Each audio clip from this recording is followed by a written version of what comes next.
So if I turn the global volume down, it should turn it down for you guys. Does it? Are you still hearing it? Hey, look, we're live. I don't hear anything. I don't hear shit. Okay, so it's working. It's working. I'll just turn mine up. Camera was on the whole time, boss. Or right now it is We're anyway. live.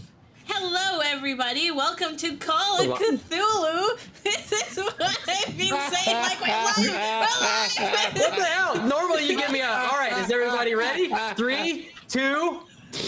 Did I not do that, you guys? No, you did not do that. Shit. I was muted the entire time. It just popped up, and I was like, that's why I said, yeah, the camera's on the whole time. It was just like, and we're live, and I'm like, what the fuck? You should know I'm running the game. I'm looking at other things for last minute. God, my camera's off. I wasn't ready. Yeah, man. Oh my god, I said, let's go ready. And when Nomi's ready, she can turn on her camera. And I give you guys a countdown.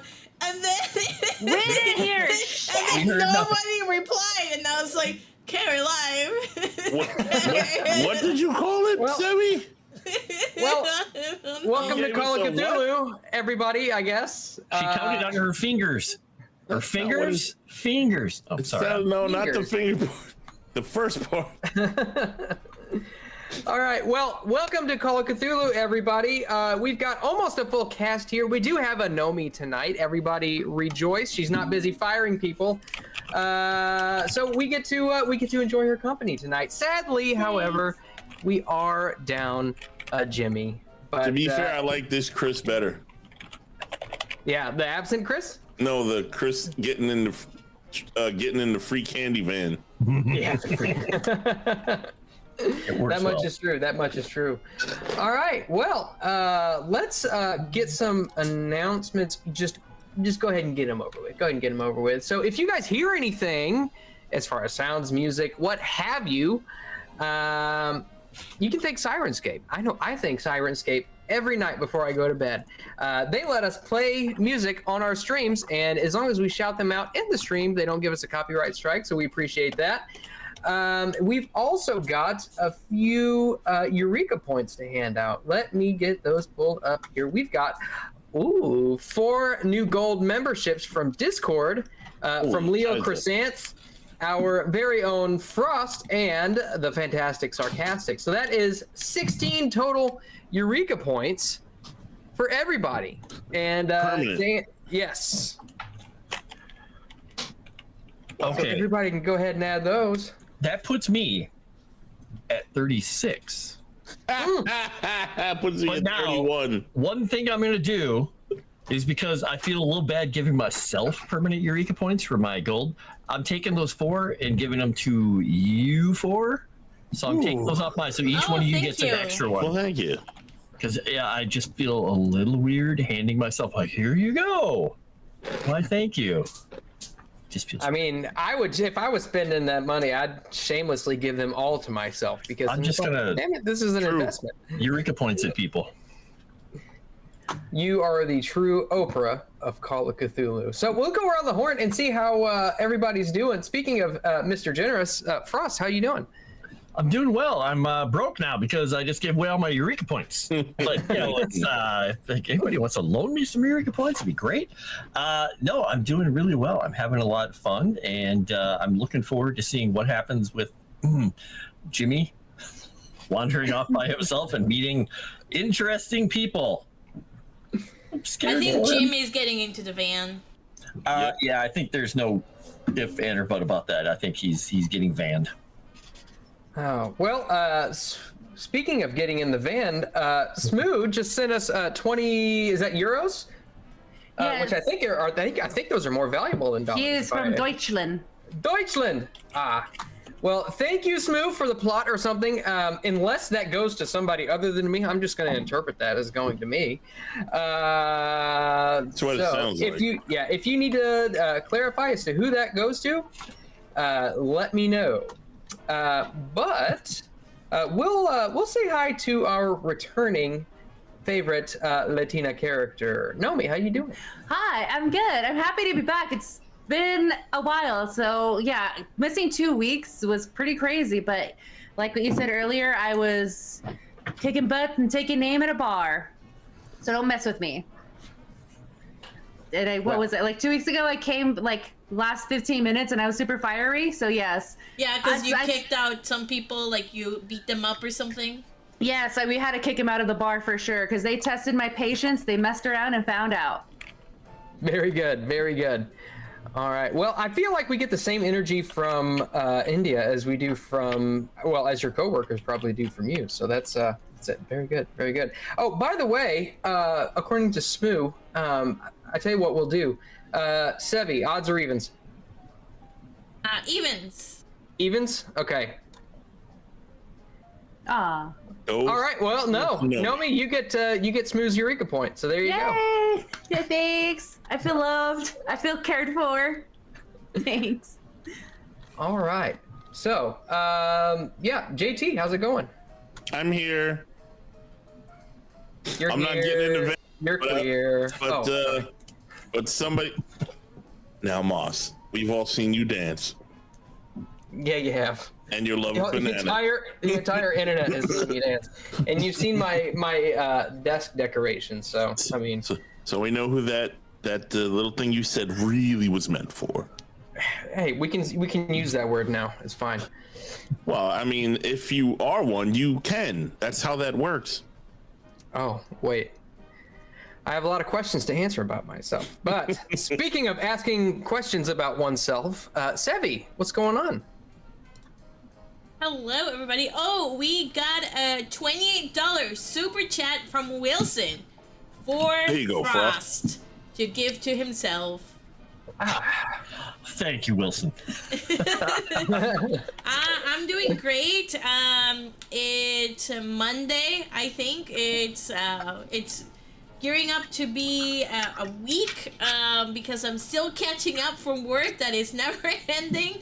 But it was pretty good. So happy belated Father's Day to all the fathers out there, and if you celebrate Father's Day, happy Father's Day. So excited to be here. See what happens. See exactly what happens to Jimmy when he gets in the van. Will we ever find out? Jimmy. No. I heard that he was in the Whitechapel district, so we might never find out. Might be in the white van in the Whitechapel district. In the white room, in the white van. I want to hear the whole song now. Station. All right. Well, so why don't we just go ahead and get the show on the road, get the mystery unraveling, and get the horror moving. So we've got our intro here. I forget the guy's name, but I remember his voice. So on last week's edition of Horror on the Orient Express, our intrepid investigators had a not-so-lighthearted conversation with the good Professor Smith, where we learned that his history with the Brotherhood of the Skin stretches back 30 years. Flashing back to 1893, Dr. Smith learned of the dastardly Selim Makriat and his foray into the skinning of human beings for the enjoyment of an outer-worldly aberration. The professor spoke of another venture into Turkey to thwart a cult's barbaric plans with repulsive headwear and a connection with the deadly Brothers of the Skin. Meanwhile, Eldritch and Clay sweet-talked an ancient book from the possession of the good doctor under the auspices of hiding it away where no hands may be laid upon it. You know that curiosity always kills the cat. Nevertheless, Mr. Gore delved deeply into its pages and has begun to unravel the mystery of the blood-red fez and the magics contained within. With only a few weeks of study, he may either be driven mad by the knowledge or become a fez man himself. Later that evening, our heroes attend a lavish dinner with tantalizing lecture of the paranormal, given by our very own professor himself. Smith proclaimed his desire for the scientific community to delve deeply into the study of hauntings. I'm spitting all over myself. And their cases and their causes, as his evidence has made their existence irrefutable. However, the keen eye of Jimmy spotted a single mustachioed man spying them from across the room. Jimmy promptly gave chase and caught up with the man. Today is January 3rd, 1923, and Jimmy Summers stands face to face with Mehmet Makriat. Has Jimmy finally stepped in it? What will our heroes do now that they know the threat of the skin has not ended with the slaying of 2 stewards and an aristocratic strumpet? What lies in store for the good professor? let's find out on tonight's edition of Horror on the Orient Express. Dun, dun, dun. You know what? You know what I want to do? This is a little sidebar. If we ever get an intro, I think what I want to do is just read those out before the intro. I'll record them and then we'll put them before the intro, and then the intro will play after that. Oh, that's a good idea. Yeah. Can you use a little RKO radio kind of the Dateline? Yes, I love it. To Speaking of Brian which, C. are we ever going to get an intro? You know what? I need to talk to Rudai and, probably our very own Sevi about that. But thank you to Brian Z, who says, Sevi, Rudai wanted me to bribe you to make sure he doesn't get his bot access back. Also, Eureka point. Thank you, Brian. All right, I'm gonna swoosh us.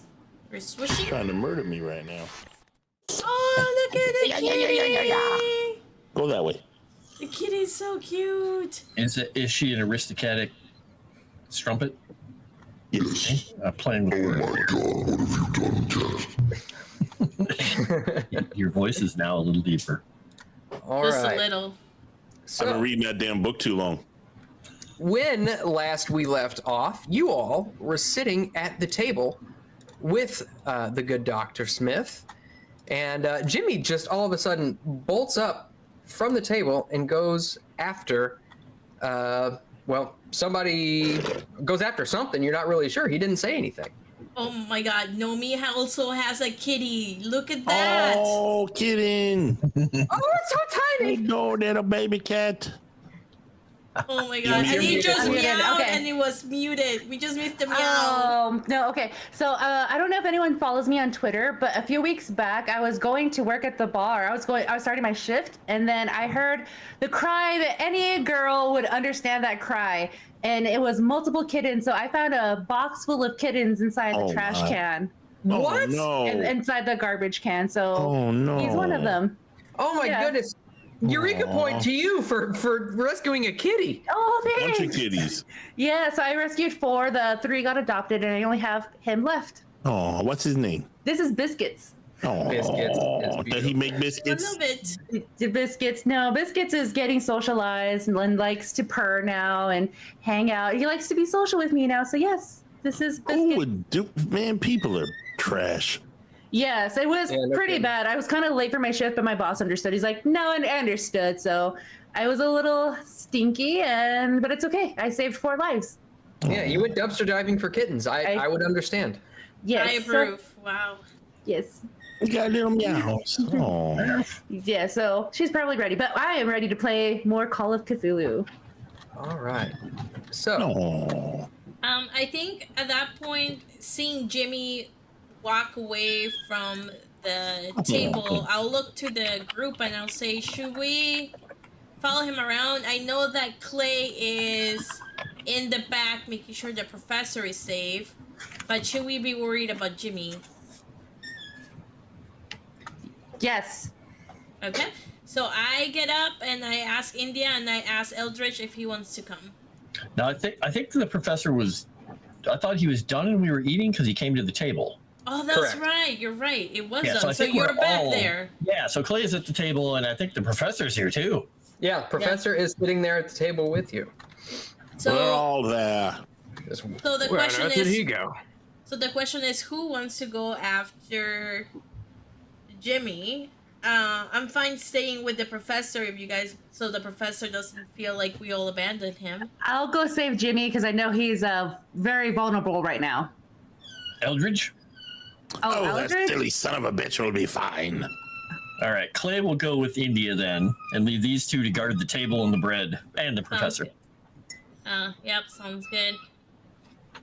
All right. So I would say since the place is a little bit crowded, I would say just a regular spot hidden check to see if you can find where he went. Oh, He wants to be held. I think you need to yeah, he hold wants you him. to hold him. Oh yeah. All right, so spot hidden to see if we figure out where he went. Yeah, I mean, I have no doubt that you'll succeed unless you fumble. Oh, baby kitty. Yeah. I need some milks. I think he's hungry, actually, now that I'm thinking about it. Yeah. Do you want to so, go feed him? Do you want to roll and go feed him? Or Yes. spot hidden? Give me a second. Let me get spot hidden. Spot kidding. Oh my god. Yeah, if you guys have not seen it, Fantastic Sarcastic just made the most fabulous short of Erudai going woof, woof, woof, woof. See, I'm seeing it differently when he's trying to say wolf. You guys have to check it out because it's insane. Woof, woof, woof. It sounds exactly the same. I'm sorry, Wrong. Erudai. It sounds exactly the same. Wrong. It sounds exactly the same when he says it. That's Actually. what I mean. In his Wrong. head. In his head. Yeah. Okay. All right, I rolled a hard success. Very good, very good. Okay, I'll be right back, kids. All right, so Success is like a hard taco meat. I'll wait. Well, I might wait till she gets back, but I'll say Clay and India get up from the table to chase after Jimmy. What are the rest of you doing? You just gonna sit there and hang out? I'm looking around for anything mysterious, anybody that might be poised to shoot at us. I'm assuming I have my handy dandy gun with me. I'm not the Tommy gun, because the Tommy gun would have been too big. Oh yeah. To Where would you to put do. it? The gun? The Tommy gun. No, yeah, oh I no, understand. yeah, You no, probably the don't have Tommy it. gun I wouldn't be able to. I just Yeah. would not be able to. The gun is just strapped to my back. Okay. And I'm just looking around, seeing for anybody that might be suspicious. Like we're looking intensely at the party, looking intensely at the professor, particularly for people that might be close to points where they can easily escape or they have a clear shot. Might be like from a higher vantage point or by the doors. Okay. Yeah, go ahead and give me another spot hidden roll.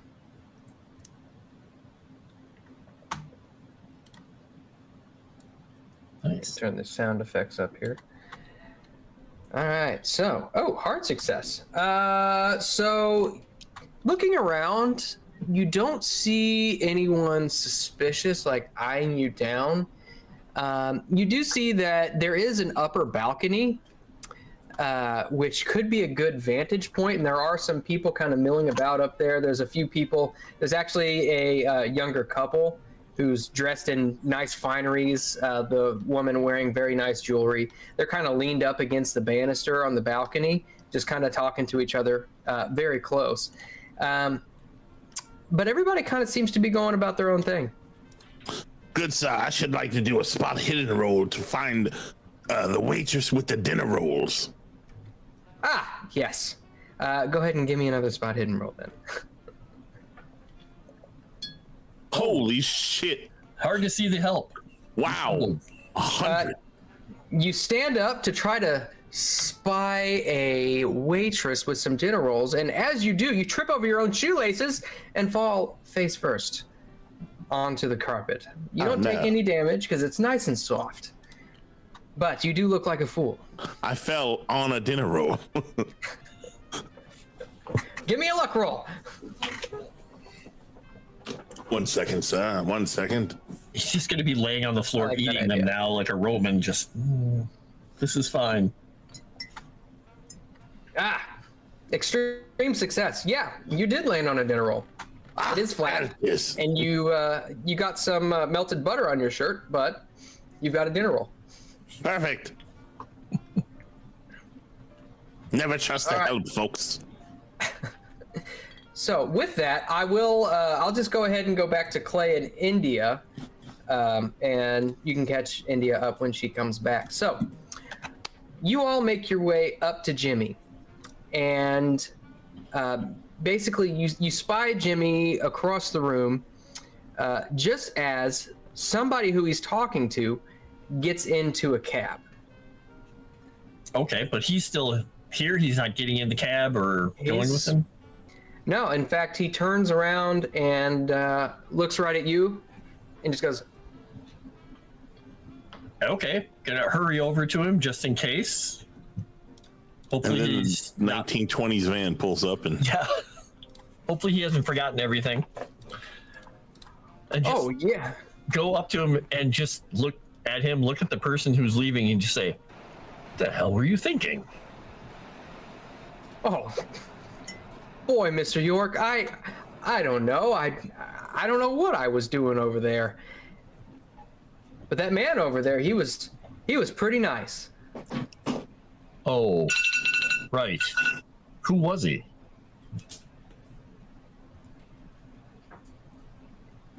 You know, Mr. York, I don't seem to remember his name. Oh boy. Just narrow his eyes and just look at him and Oh say, shit! if you'd been one of... He didn't even get a Constitution saving roll or Fortitude or whatever it is roll to nothing. see if he can withstand the magic. You don't know what he got. He's Jimmy, I don't know. That's the kind of thing. That's the kind of thing a GM rolls behind the scenes. So Clay just says to him, if you'd been one of my boys, I would have whipped you. What an idiotic thing to do. Technically, yes, Mr. York, I guess it's a good thing I want one of your boys then, huh? I might make an exception and just grab by the shoulder and get back in here and just look around. You know, Sure to thing, be Mr. honest, York. I think that answer would have been, I wish I was one of your boys, Mr. York. I think he's realizing that hanging around with Clay is not everything he was hoping it would be. Yeah. Golly gee, I wish I was one of your boys, Mr. York. Can I be? That's Yeah, exactly over what I the would've- trench wall. That's what charge. Jimmy would have said. That's There you exactly go. what he would have said. So you guys make your way back to the table? Yeah, just making sure that Jimmy's in front of us and trying to just making sure that Indy is not trying to slap him as well. Oh. Because, Can't make any promises. well, As back to the table, Jimmy sits down and he leans up close to Eldritch and he tries to whisper. Says, "Boy, Mr. G, Mr. York isn't as nice as I thought he'd be." Oh, why do you say that, boy? Is he rolling stealth for this, and we're rolling listen? can we hear this, or is it not hard to hear? I'll tell you what, yeah, we'll have him roll stealth for it. All right, so we would need to make a listen roll if he does well on his stealth. Yeah, it'd be an opposed roll. He's So, not going to let's do well see. on himself. No, he's not. His stealth is Holy look at shit. Wow. that. And I failed. I was like, the what now? Well, Oh, I got well, an Camellia, extreme yeah. success. She's got Boom! good You hear very clearly what Jimmy says. Clay is just taking a bite of steak and looking at them. I'll ask Clay. So, did you find him okay, or what really happened? Wait. You never told me. Never told you what, Mr. G? I asked you, what did he do? Because you said he was so mean. Or not so nice. Oh. They were listening to what you were going to say. You didn't say nothing. You didn't hear it either, evidently. Apparently not. Apparently, I was.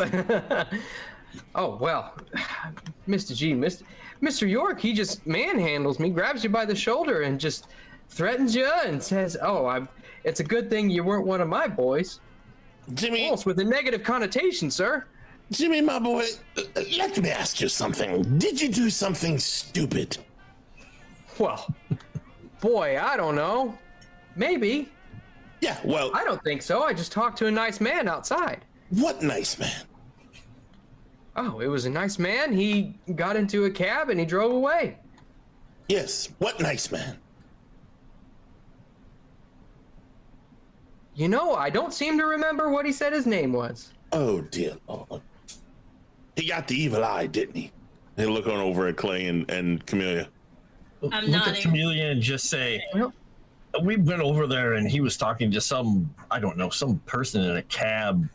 And conveniently not remembering the entire conversation or who he's talking to. Yeah. Just kind of look at India oh, wait, conveniently. boy, he sure had a nice mustache, though. I'll tell you that. Well, did he offer to give you a mustache ride, Jimmy? I don't know what that means, Mr. G. Well, that's probably a good thing, you fool. What are we going to do with you, Jimmy? I think we don't let him walk around without supervision. I mean, if you want to supervise a boy, you're more than welcome to. He'll get himself into all sorts of trouble. I can see that. I feel so bad for you, Eldritch. I have no idea you were putting up with this type of behavior or competence. The boy is a handful, that's for sure. Does this mean I'm gonna have to give him bullets for the gun that he took? You know, he probably doesn't even have bullets for the gun he took. Let's be honest. None of them are loaded. He doesn't store them loaded, so whatever Jimmy took, unless he... I don't think he just took the gun now. From what I remember, he just took the gun. He never asked for bullets. Because he asked Calvino what gun, and I'm like, he didn't ask about ammo. Okay.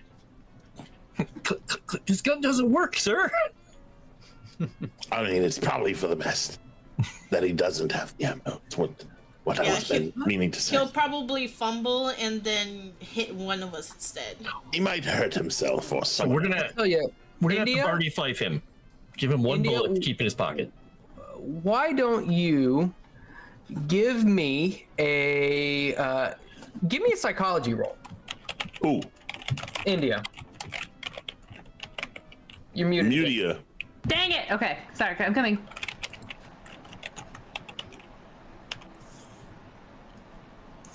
Oh, okay. Oh. Okay. Good job. So- I was muted.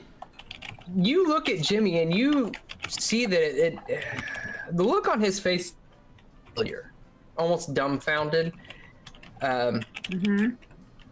almost as if perhaps he's under some sort of spell. Okay. I mean, doesn't he always look dumbfounded? Well, he hangs out Perhaps with you. But you would seem to recognize this as something similar, which was done to you. Yes, I do recognize this. Seems like he seems disoriented, just as I was. Jimmy, do you know what today's date is? Well, boy, Miss Maria,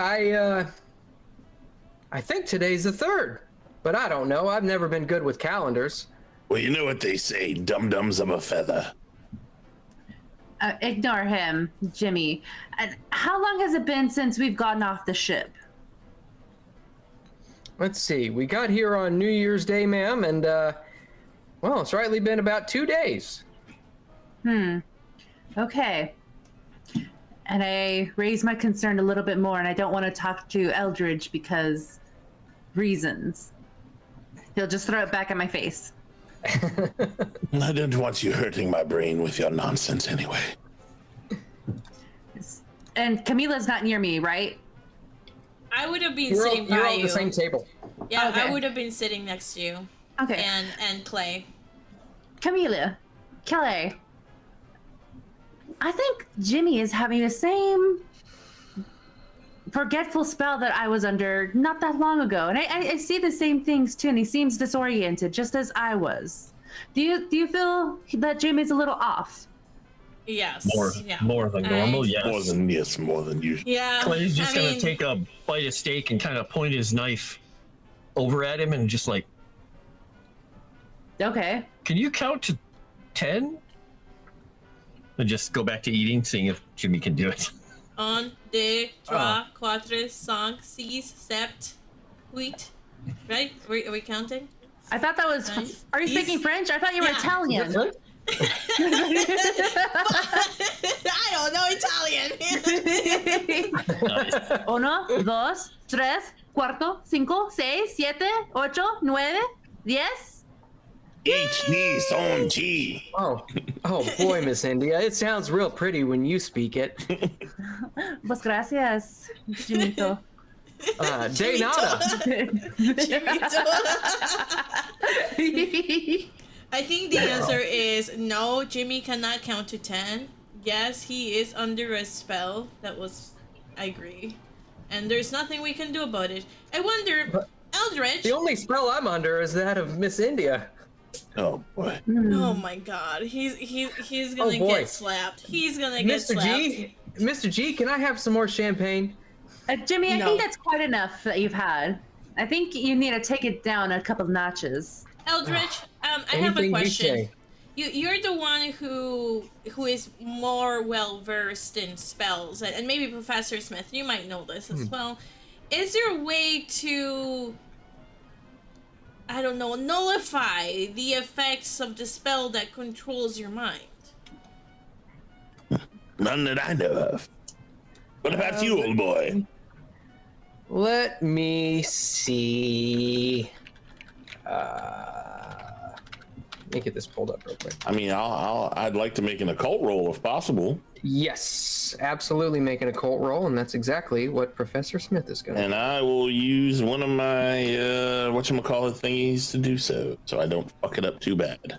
As will Mr. Smith. Unless I fuck it up too bad. Doing the same thing, but I have no chance of succeeding. Well, I have a very slim chance of succeeding, but I'm doing it anyway. Yeah, Oh, Professor I wanna Smith do it- does not know. Oh, nope. I want to do it too, just in case. So, what are we rolling? Occult. Cult. Clay is a whole 5%. My occult is a 5. I'm gonna use Eureka points. Actually, should I have rolled an occult or a Cthulhu myth? Probably an occult.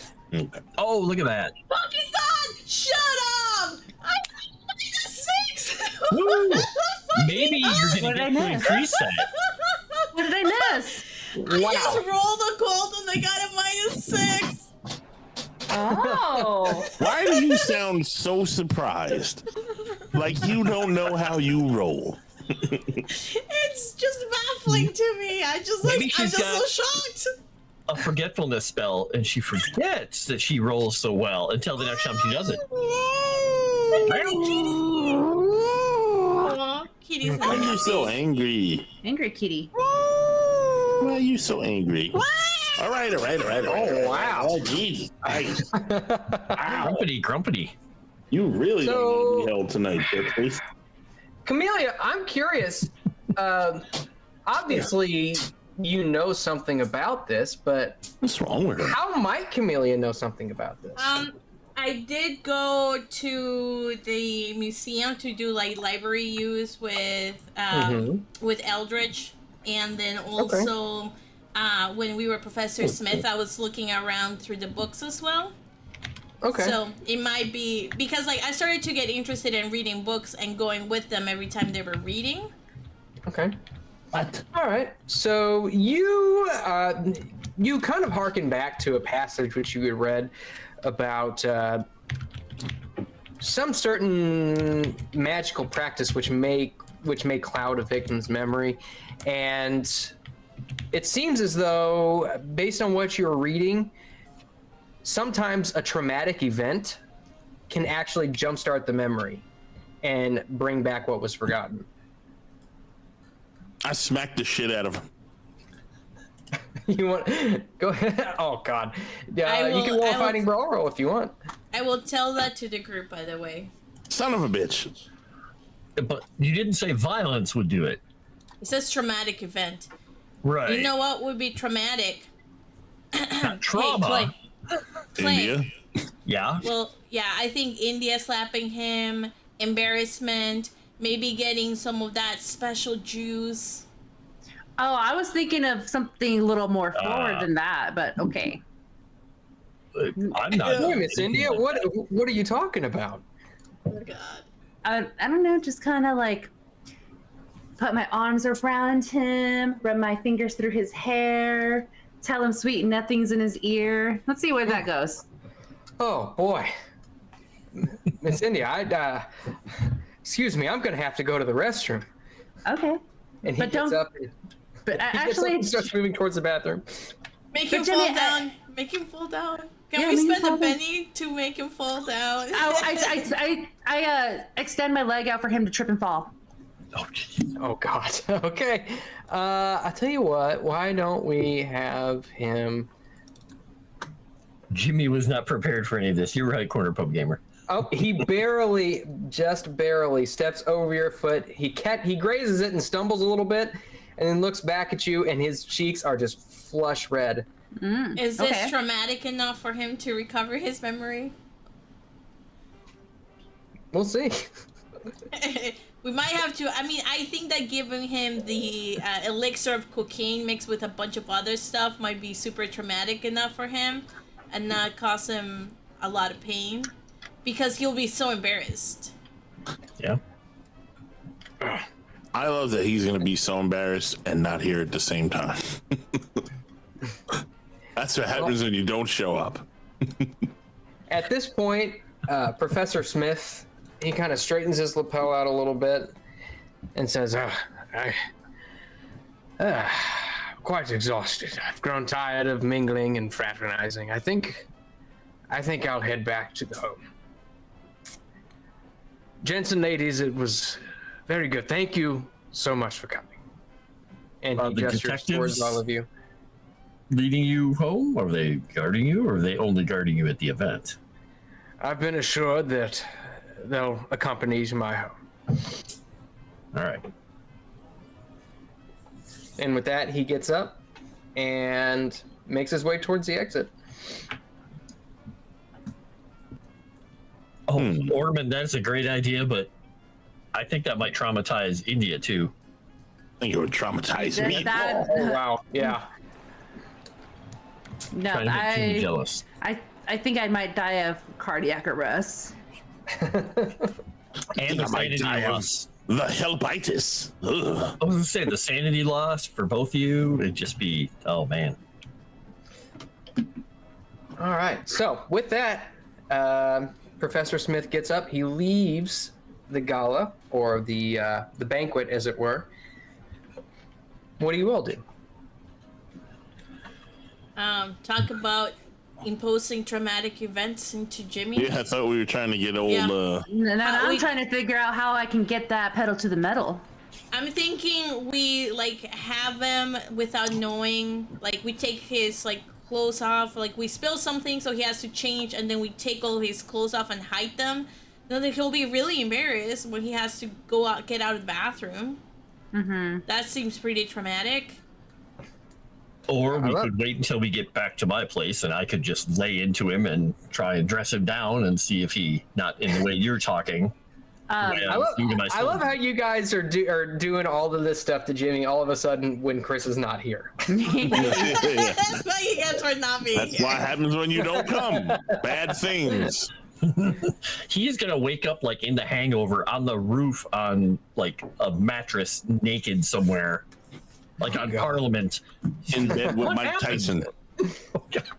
With a tiger. With a tiger. Yeah. Mm-hmm. All right. That's what laudanum's for. Are you all going to try to humiliate Jimmy here at the banquet, or are you all planning on something else? Clay wants to do it Camellia, Yes. my dear Camellia. Okay. How about when he comes out of the restroom, trip him again, and I'll be right there in front of the doors, just waiting on him. And when he trips and falls, he tries to extend his hands out to break his fall. He grabs your boobs. He grabs my chest. Yeah, I like it. Let's do that. Let's go. Yep. Clay is just gonna sit back in his chair, look over at Eldridge, and say, "If I was about 20 years younger, I'd want to be part of this plan." But Figures that's the first thing they think of. All right. We're So going what for are you all? non-lethal damage. Are you all making your way over to the men's water closet? Yep. But we want to make sure that when he trips and this happens, there's an audience, so people are there to see it, so he gets even more embarrassed. I turn to Clay and go, have you ever noticed the first things that come to her mind are violence and sex? not necessarily in that The order. woman, not necessarily in that order, but the woman simply cannot control herself, Clay. She's a young woman. It's an enlightened age. We have to live, Unenlightened, it seems. live our lives. More like. Otherwise, what's the point of holding back? You're going to die anyway. Do something while you're alive. There are ways around it. Oh, but before we do that, I'll ask Clay and Eldritch if they just want to make sure to follow the professor to make sure that he gets to the right car and he's not kidnapped or stuff. Yeah, I want to actually follow him. I was going to follow him home, but I am... Oh, wait, you have your motorcycle, don't you? We could go in your motorcycle. Ooh. Yeah. All right, we'll follow. And I will let you guys know this. I forgot to point this out last time. When Clay drove the truck over, he is quite possibly the worst driver you've ever seen. Oh, he God. is so slow because he just is very careful. He doesn't go over anything. He's the worst driver possible. He's the Kyle Zaber of drivers. I got you. Yeah. Black got eyes. It could be black eyes anywhere. You don't know. Yeah. So I think maybe we should leave the ladies to embarrassing and dealing with Jimmy and go and possibly follow the professor. Yep. Make sure he arrives home safely. Yep. Fine, let us go. I'll grab your truck keys and wish you guys luck. Let's go follow the old boy. Just don't drive it very fast. And head off. Okay. Keep it under 12.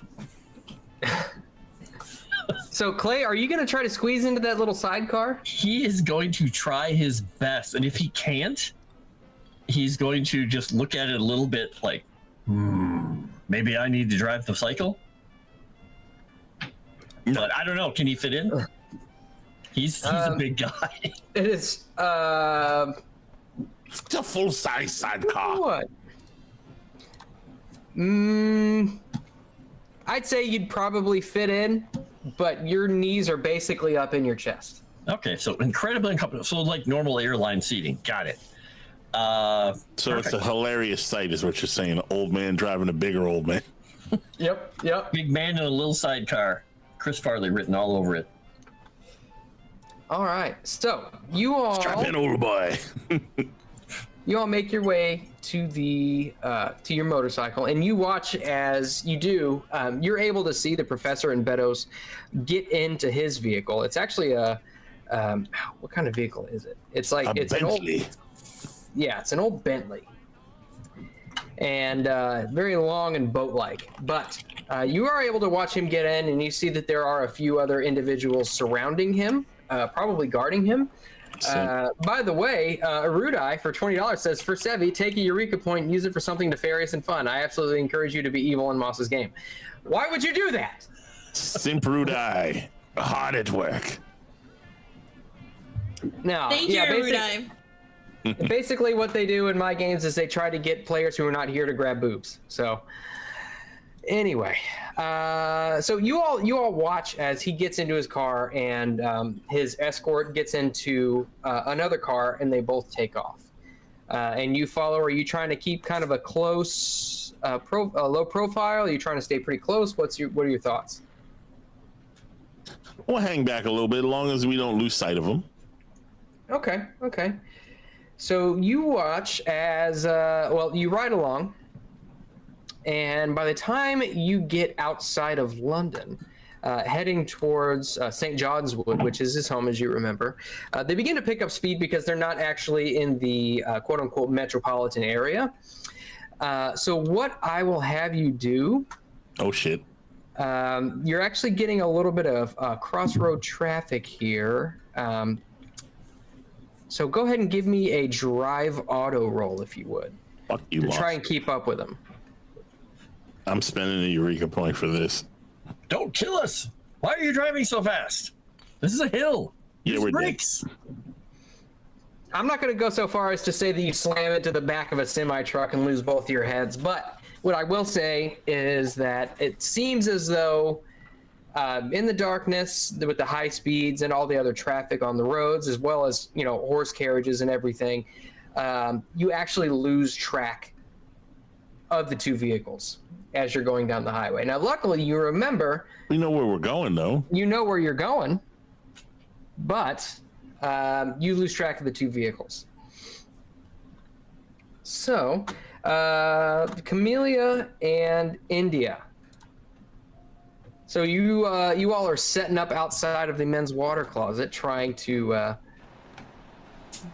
coax Jimmy into tripping over and grabbing some boobs? Yep. Okay, but you're wanting an audience. We do. Okay, so how would you go about gathering an audience around the men's water closet? Talking to people, Let's just obviously. say ankles. Show the ankles. Considering that it's the 1920s, the ankles are already showing anyway. Yeah, true. Maybe just pull down my dress a little bit lower than, usually is hanging up there. Okay. And then I'll I make like a false thing and be like, hey, so someone ordered a round of drinks, everybody gather around, and I just say some random name of someone that's there that has a tab open and the drinks go on that tab.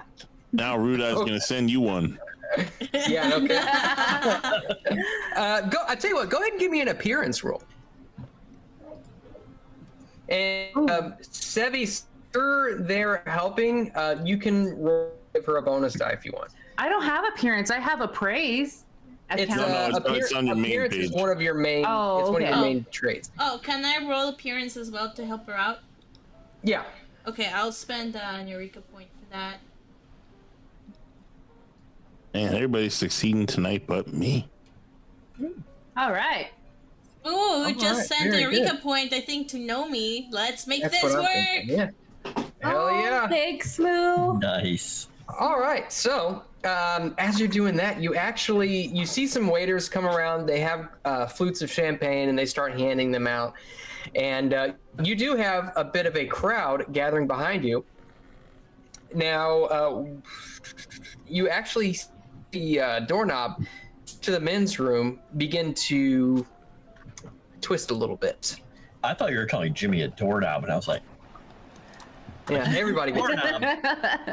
Turn. I was like, oh. So what are you doing then? You're sticking Camellia? You're sticking your foot out? No, I'm waiting to see if it's actually Jimmy. I don't know if it's Jimmy. I'm gonna wait to see. And then while Camelia's on the lookout to see if it's Jimmy or not, I'm just in the center of the room, just getting people excited that we got a round of champagne. And then when Camellia sees Jimmy, she will guide him towards me so he can take the fall. Does that sound like a plan, Camellia? We are learning so much about the female psyche in this session. Yeah, no kidding. Amazing. I'm taking notes.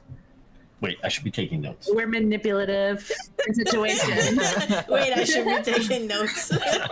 Sir, if you haven't learned all this by now, you're far behind. Okay. This is new territory for me. You stand next to the door, and as it opens, you do see that a Jimmy with his face about as wet as can be, who looks like he's been splashing water all over his face to try and cool down a little bit, steps out of the bathroom. I trip him. All right, so I tell you what, why don't we just do this? We'll do an opposed fighting brawl. Does that sound? Poor Jimmy. Shit, my fighting brawl is only a 30. I have a strong fighting brawl. It's better than Jimmy's. Okay, I'm gonna use a bonus die and a Eureka point because I really want this to work. I'm really hoping it works. Don't fail me now. Oh, wow. Wow. Yeah, I don't think you did. Extreme success. Hey, you're going to be able to improve your brawl. Oh, yeah. He trips and he falls face first. Now, Camellia, I guess in order to get yourself in the correct position, to say, are you waiting there? Hope you're getting a little stuttery there. Or are you me? Yeah. Yep. Missing a few of your words there. Yeah. Pretty sure she was standing there like this. Audio only. There we go. We're going audio. All right, so Camellia, you're just standing there, chest out, waiting for the hands? You mean Nomi? I mean, India. Yeah, I mean, India Maria. Yeah, I was just like, I'm a little confused. But Sorry. yeah, like I said, I adjust my dress ever so slightly low and then just turn around in shock and see that Jimmy's stumbling his way towards me. Like the bumbling fool that he is. So I tell you what, give me a luck roll with a bonus die, considering Camellia's success in the fighting brawl roll. Okay, and how do I do a luck or a bonus?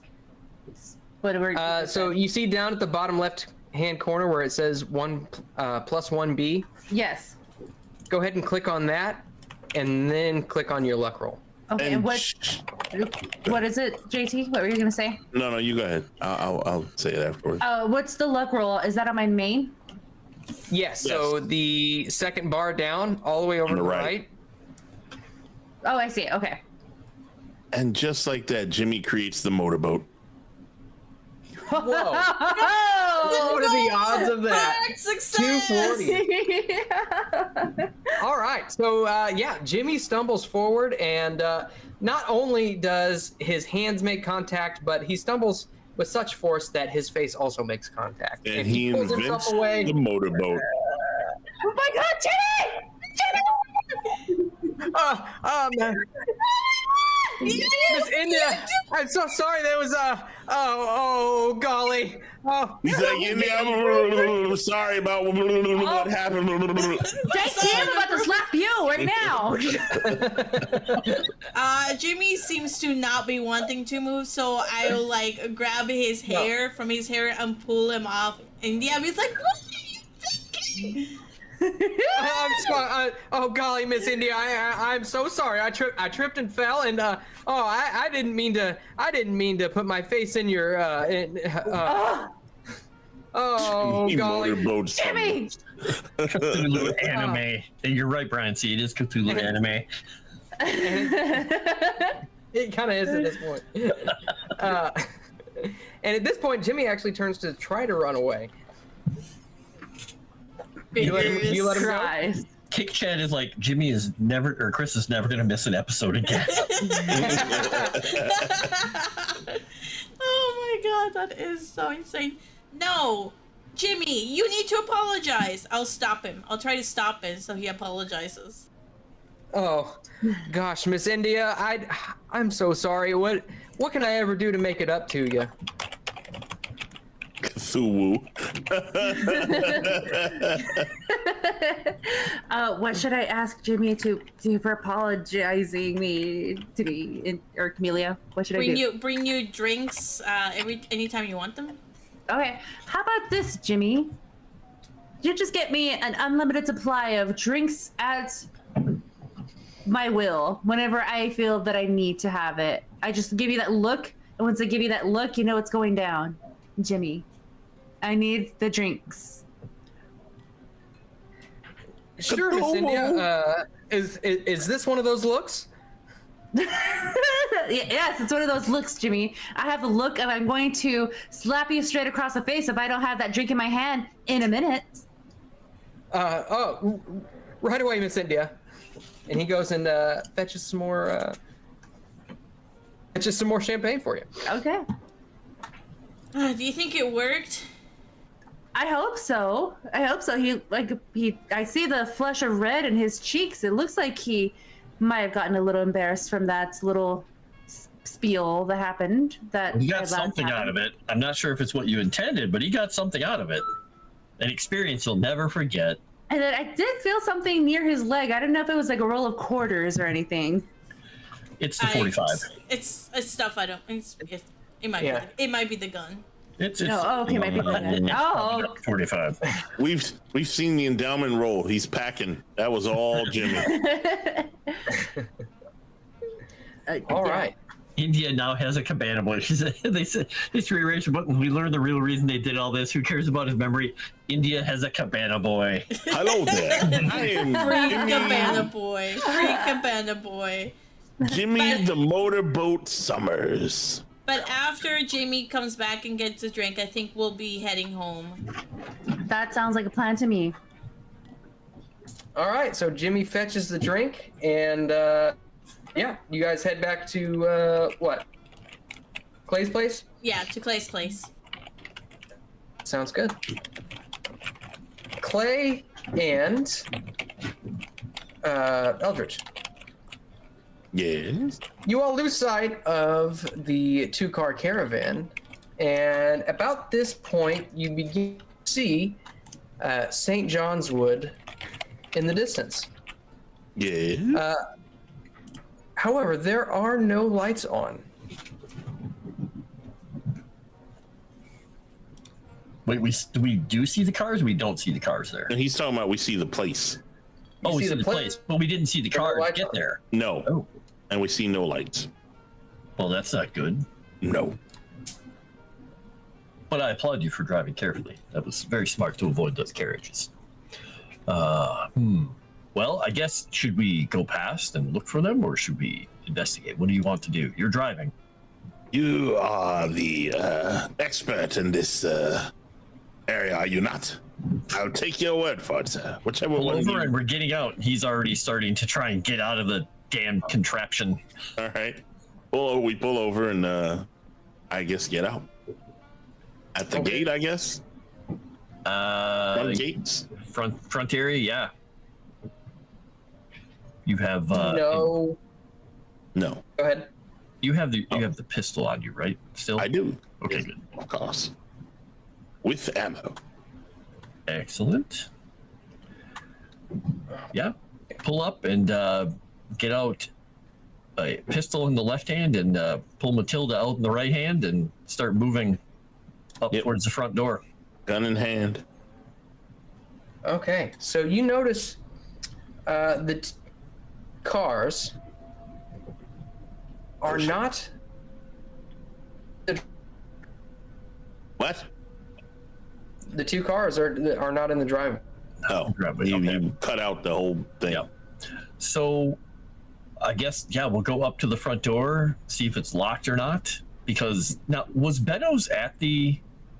He was there. Beddoes was there. He left with Beddoes. Okay, so Beddoes should have been in the car with him, so he wouldn't be at the house either. Okay. No, he's with Beddoes. Yeah, just check the door, and if it is locked, I guess we're gonna have to go back to the motorcycle and see if we can find them. See if they pulled off on a side road. We're gonna have to start doing a little grid pattern search here for him. Okay. I don't like this music. So you the door and it's unlocked. It is. But there's no cars there. Right? Correct. Smooth says I'm still cutting out a lot. Is that the case? Yeah. Occasionally, yeah. Sometimes it's good. Sometimes it's not. You absolutely suck. Well, then what Clay is going to do is switch to having his pistol in his right hand, and he's going to pull the torch out of his other pocket, because it's the only other thing he's carrying. He's carrying his lighter and his pipe, but his torch and the gun and the knife, and flick that thing on. Okay. Because he doesn't want to turn on the lights necessarily. He's just going to kind of shine it low and look and see. Okay. Just shining the light. As I said, there are no main lights on. Actually quite dark inside, but there's nothing necessarily ordinary just at first glance. Okay. Are you looking? Basically looking to see if it looks like anything has been disturbed since we were here, and if not, like nothing is knocked over, nothing is broken. He's just doing a quick sweep to make sure everything's where it's supposed to be. I'm gonna look for a spot hidden, sir, to see if I see anybody in the shadows or hiding or any of these things, sir. Okay. Yeah, both of you go ahead and give me a spot in. All right, I got a 3, so extreme success. Beautiful. I got a hard success. Okay.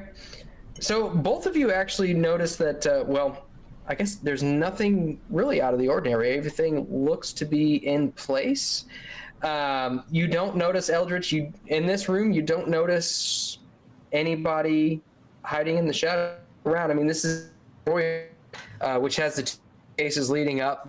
He's standing, going off in either direction. But here in the foyer, everything's normal. Hey, Moss, you are cutting up really bad, my guy. What she said. Yep. I figured out what you said, but yeah. Yeah, we kind of we see nothing. To turn back. I don't think there's really anything else that I can do to reduce my bandwidth. I can hear you okay now, so you're good. Yeah, it's when you don't say something important, you sound fine, but whenever you try and tell us something, you're shit. Only tell us something banal. So whenever you do tell us something important, say it like you don't mean it. Okay. Well, you think it's intent-based internet? Got it. Yeah. Turn to Eldridge and just say, it doesn't look like anybody's been here, so I think we Yes, need to go but why find him on is the the road. door unlocked? Something is amiss. Doesn't he always leave it unlocked? Who would leave that door unlocked? British? I suppose they would. I don't know. Is that a habit that he's in? I've never really. I wonder if You can give me Clay would ever give noticed. me an idea roll. All right, try an idea roll. 50, so regular success. Moss, wouldn't I as a Brit know? I mean, it wouldn't really have a whole lot to do with custom or anything, but yeah, you can give me an idea roll as well if you want. I mean, by idea, you mean intelligence, correct? Ah. Wow, I am not good tonight. I have no clue. Okay, well, I would leave my door open. It's foolish. so Clay, Yeah. you noticed, or well, you don't notice, but you would surmise that given the amount of valuable inventory that Dr. Julius has, more than likely either he or Beddoes would insist on keeping the doors locked. Okay. He's going to look down at that pocket where you had the book. I don't know if you still have the book with you. Oh, the book is with me. And just look and say, I don't think he would leave this open. Let's look. And at that point, he's going to just throw pretense to the wind. He's going to put the torch out, take his pistol back in his left hand, Matilda in his right, and just flick on the light. Okay, you flick on the light. The room erupts in a bright, warm light. You can see the beautiful Oriental rugs in their golden trim, and the chandeliers light up in crystal yellow light, and everything is oddly quiet. Why oddly? I mean, if there's no cars there, what noise would there be? Because normally, I suppose, when we're here, it's full of all the noises that Beddoes makes all the time. No. The help, you know. Right, that's what I mean. Like, would there normally be help, or like, why? What do you mean by oddly quiet? Oh, I don't know. Maybe it just strikes you as Okay, we get a feeling. I gotcha. yeah. Now, Eldridge, one thing I wanted to say that I thought might be happening, and it's why I'm glad we were with the professor, is that if they're looking for what you're carrying, if that book is that important to them, which is why I wanted it in your hands, they may have already come in here and looked to try and get it. In fact, he's going to turn around and look at the door. Does the door look like it was actually unlocked, or has it been, well, for lack of a better word, jimmied? Just looking at it, it looks normal. But if you want to give me a locksmithing roll, you can definitely do that. Oh, I'll yeah, do it he's too. an It's a good expert idea. at locksmithing. Me too. I got a whole 1. Let's see if I can do it. Oh, wait, he failed. If I got 100, I can get a 1, right? Ah, fuck off. You can get a 91. Yeah, it's at this point. I mean, it's tough to tell. I mean, you can tell it wasn't 4th century, Okay. but Well, let's spread out and just look really quickly. We should get back either on the road or get back to my place, because I'm worried that they may have been trying to divide and conquer. Let's get the hell out of here. Just let's quickly do a look through. He's just going to start doing a quick, look with the flashlight. Turn the light back off and just kind of do a quick recon through the first floor rooms. okay. And then if Eldridge wants to wait in the foyer, he can do a quick tour of the upstairs rooms, just really fast, like no more than a minute or so on each floor, and just get the heck out of there. Yeah, I got my Okay. back to the wall and gun in hand. I'm not going nowhere. So I tell you what, go ahead and give me a. Both of you, go ahead and give me a spot hidden roll at with a penalty die. Since Penalty since die. God damn. Yeah, since you're rushing it. How do Yep, you do a rushing. penalty? Well, I'm not rushing shit. I'm standing there waiting. It's the +1P. I'm going to use a point really quickly as well, so I'll have the penalty die, but I'll use the Eureka point. All right. Yeah, I don't see shit. I never fail spot hidden. That's twice in one game. What the fuck?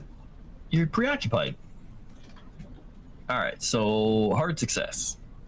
Hard success. Okay. Clay, you make a quick roundabout of the lower floor. Again, everything seems normal. Okay. And Eldritch, I mean, basically, you do the same. You do a quick roundabout of the upper floor, and you don't catch anything out of place. Time to go. All right, get the motorcycle warmed up. I'll do a quick circuit of the upstairs. Then I'll We be just right did with you. upstairs. I think we did the first floor, didn't we? He said upstairs. Yeah, isn't that what you said? Oh, I thought we were doing both floors. Sorry. Oh, Eldritch. I thought Eldritch said he was going to go upstairs. Did he not? Nope. I said I wasn't moving. Yep. He was basically. Oh, Clay you guys was back to doing, the wall. I see. Yeah, I see, Clay was doing first floor, and then Okay, never mind. Yeah. he was going to do the second floor while he gets the motorcycle running. Right. Okay, yeah. Go ahead and give me another spot hidden roll, Clay. Same thing with the penalty die. Yeah. All right, I'm going to use another. Unless you're deciding to take your time this time. Nope, he's still racing on through. He just wants to get in and out of here as fast as possible. He's going to use a Eureka point and a penalty die. See how he does here. He's still got a success, a regular success this time. Regular success. Point. Okay.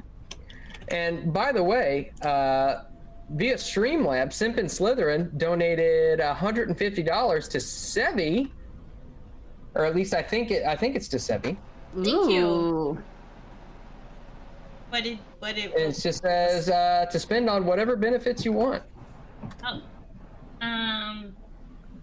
Probably bonus die. I'll probably use it that way. There you go. Okay, so a regular success. Yeah. All right. So, as you are making your way around the attic, you're walking down the hallway along the banister on the upper floor, and you notice that it looks like there's a rug which has been kind of kicked in. You see the bottom of it; it's kind of upturned. Next to it looks to be a broom closet door. Gonna go over to that and flip it open quickly. Okay, He's you flip it hard open. charging. He's a Marine. He just goes forward and he does the thing. Okay. But Darth Dave said, always run away. I think he said, save yourself and leave JT behind. You flip It's it not open. Fortnite. It's not Fortnite. Oh man. Anyway, I flip it open and what? You flip it open, and you don't see anything. It's empty. Is that unusual? I don't know In what's fact, normally in here. it looks like someone was in here, as you see footprints in the dirt. Oh, did they lead anywhere out of there, or is it just showing me that somebody had been in there, like maybe hiding in the building or hiding in the room? Potentially, yeah. It looks like based on what you're seeing, it doesn't look. The room is too small to really have footprints that lead somewhere. Okay. And the exterior floor, you can tell that Beddoes is a very particular man, and he keeps a good house, a nice house, clean house. Mm-hmm. But this broom closet, it looks like it's been neglected a little bit, and someone was in there. For what reason, you don't know, but you'd probably guess. Maybe if you wanted to give me an idea roll, but I mean, it's not too difficult to guess why somebody might be in a broom closet. I'm pretty sure I know why. Regular success. Yeah, I mean, you'd guess more than likely somebody was hiding in there. Okay, which would account for the door being unlocked. All right, he's gonna look really quickly, shine down, put his foot next to it on the dirt, and check the size of the foot, just relatively. And Are you just trying to take a mental note of it? yeah, mental note of it basically, and then he's gonna hot foot it downstairs, pull the door shut, and run out to Eldridge and say, "I didn't find anyone, but somebody had been hiding in the upstairs broom closet. So if they were inside, that's probably why it's unlocked. I think they searched the house, and it's a good thing that we didn't leave that book there because they may have found it. Who knows what else they found though? Well, we better get the hell out of here. So the question is, do we get back to the ladies and Jimmy, or do we try and find the professor? Well, We should probably stash the book somewhere in the meanwhile, just in case they get hold of us. Back to my place then. Well, I meant somewhere in the woods where they won't find it, and where we will come back to if we find them, and And this is where paranoid Clay just kind of looks around and is like, they could be watching us right now. That's a good point. Let's go. All right, so you hop back on the motorcycle and drive like a madman. Just drive normally, okay? I always drive normally. Oh God, we're going to die. I've seen you drive your truck, sir. I'm very, very terrible. I just like to be cautious. Yes, on the other side of the road. As you can tell, he's such a cautious person who charges into the middle of firefights and throws Molotov cocktails at people. Yeah, so you drive cautiously on the other side of the road. I get it. Let's go. All right, so you all make your way back to the your place, Clay? Yeah, that's hopefully that's where the professor is driving us. That's what he suggested, going back to Clay's place. Because that's, I think, where the ladies and Jimmy, embarrassed Jimmy, is going to be. Okay. All right. So just fast forward. You all make it back to your place. You walk in on, Camellia, India, and a very red-faced Jimmy. Oh, on our way back to Clay's house, so I will ask Jimmy to see if he remembers now the person that he had, that he met outside, that he was talking to, the man with the mustache, if he remembers his name and what they talked about. Okay. I tell you what. He will do another power roll to see if that shakes it off. And it does. Oh, thank God. He says, oh boy, Miss Camellia, it's coming back to me now. It was, name is a weird sounding name there. Mehmet Makriot. Say, Miss Camellia, wasn't that the same name as, or similar to the same name that the good professor was talking about? Makriot? Yes, it is. It's the same name. What did he say? What did he want to know? Oh boy. I remember he introduced himself. And then he just said that he was in town to see the professor.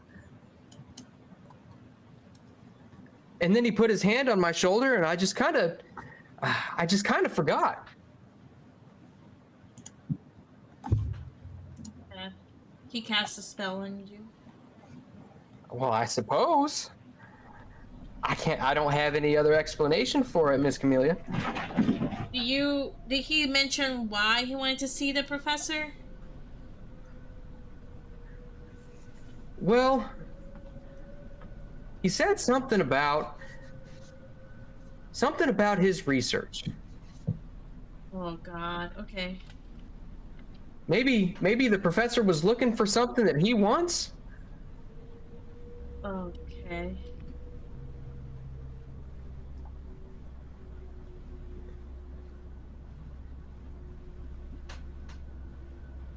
That he wants, he being Mehmet, or? Well, yeah. Okay, that's not good. So I'm assuming at this time we arrive back to Clay's, and we go inside, look around to see if Clay and Eldritch are back yet. We'll say you guys meet around the same time. Okay. Oh, we got news. So it worked. Jimmy now remembers. Jimmy said he met a man called Mehmet Makriat. Same last name as the Professor Smith. He said that he was in town because he wanted to talk to Professor Smith about the research he was doing. Because something about the research that the professor was doing is something that he wanted for himself. Just look at Eldridge. It's a good thing we took that book out of there. That somebody had been hiding in the professor's house. The door was unlocked, but we don't know where the professor is now. They didn't get to the house. Who is Mehmet Makriot? We know of Salim Makriot. A relation, No, obviously. Are they the same person or are they related? No idea. He'd have to be a descendant, wouldn't he? A descendant or brother? Who knows? Or it could be the same person for all we know. Check the interwebs. Wait, that has not been created yet. You'll learn about that later. Don't worry about it.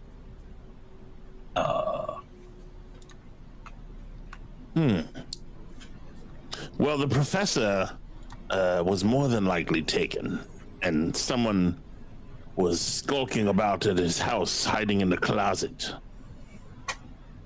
Oh God. We need to phone Scotland Yard immediately. He just points over to the phone. It's right there. Do you have anywhere here secure, sir? What do you mean? Hidden and secure. Where do you think I keep the guns? Well, put the book there and let us go and try and find where the professor might have deviated from his destination. Okay. Well, they put the book away. I'll phone Scotland Yard. They might have been in on it. We don't know. We don't know. They did not help him get home, did they? Or they were attacked. Yeah. Scotland Yard attacked? Come on now. That's madness. Well, they managed to do something. Anything, to they were Jimmy. probably working together. Oh, possible. But they did manage to do something to Jimmy. I mean, with his Scotland Yard next to Jimmy. Well, it doesn't take much to do something to that simpleton, but my point is, we cannot trust Scotland Yard. I agree. But it is at least a starting point. They can give us information. Right. And Or if they deny could knowledge. use the information against us. If they're in on it. What part of they might be working together are you failing to grasp, ma'am? That is true. You know, actually, now that you mention it, maybe that's why they dropped us off at the Whitechapel instead of Scotland Yard right after we got off the boat. Remember how we all thought that was weird? Everything they do has been weird. I don't trust them. We need to go find the old man before something terrible befalls him. And here I just thought it was the country. Look what they did to this fool in moments. What could they have done to him in the time that we've not had him in our sights? And Clay is just gonna just run his finger across his neck. Yeah. I don't know what we can do to save him. We don't even know where they are or where they took him. No, but we know where he got off course and where he did not end up. So somewhere between there and his home is where they could have deviated to take him. So, Moss, we have 2 days until the train leaves, or 3 days until the train leaves. You have 3 days. It leaves on the third. It leaves on the third day. Okay, so we have until then to get across the channel into Paris and get on the train. Okay. Or the train that goes To the across the train. channel, or the train that goes to the channel that leaves on the 6th. Right. Oh, Today's the okay. 3rd. So we basically still have Train to the like, train. time. Okay, yeah. And then we'll take I'm assuming a boat across the channel to France. Train and to the then- boat to the train. Yeah, you'll take Train, boat, basi- train. Got it. Yep, you'll take a boat to Calais. Okay.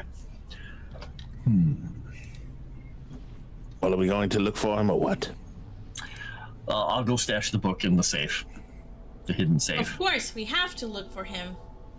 Well, let's go. Does anyone have anything else important they want put in the safe? No, but I'm bringing my Tommy gun with me. I don't think Jimmy will fit, but you can give it a go. And he'll, after he comes back, and he'll say, if anything happens to me, if you need to get in the safe, ask Calvino. He'll show you where the numbers are and all the information and where the safe is. He's a cat, man. What? He's a cat, isn't he? He's a very smart cat. He knows where but He'll surprise you. okay.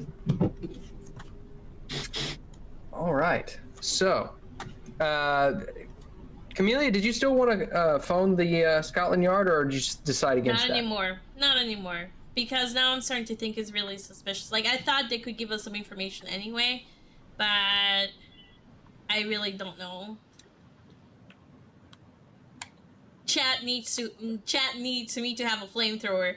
How can we make this happen? There was a poll. I mean, Sebi has asked the GM for a flamethrower, but Camellia has not used her connections to get a flamethrower. Okay, you know what? I'm gonna use my connections to get a flamethrower. Okay. Not right now. Probably tomorrow. All right. So I'll tell you what we'll do. I will go ahead and share that, so that way you guys have another look at it. Okay. So what's the plan? What are you all planning on doing? Where does asshole live? He lives out of town. Yeah, but where on the map? Towards Hampstead, I think, or Camden? I don't remember exactly. Yeah. Yeah. Oh, yeah, Professor Smith's home. Number 12, Hampstead. Yep. Okay, so somewhere between where we lost him and there is where we need to look, or at least begin to look. Yeah. So you were out at, if you look at the reference number 1, it says Imperial Institute. That's over the western side of the map. Mm-hmm. Where did we lose him? So you would guess that you lost him somewhere around Claridge's hotel. Oh, okay. Oh, so pretty good distance. Yeah, good distance. So he could be fucking anywhere. Let's go to the Oriental Club. And then we can make a circle back around. We can check his house one more time, because it's possible that he went to go run errands or do something ridiculous at night in eel-infested waters, so to speak. Or he knew something was wrong with the house and he went to the Oriental Club, since that is his normal haunt. Right. So, yeah, let's go there. Do we want to take the truck and the bike? Let's just take the truck, shall we? All right, Sure. that's fine. If you want to ride in the back of the truck, that's fine. That's fine. Jimmy, how are you feeling?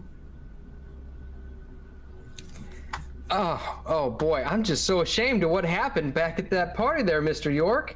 And just take the flask and smack it into his chest, like pushing him to take it and take a sip. What? Just a sip. What did happen back at the party, boy? I don't want to talk about it, Mr. G. And he takes a swig. Oh.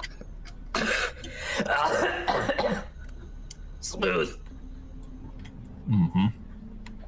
You'll feel better in a little bit. You need to speak up for yourself. Not to me.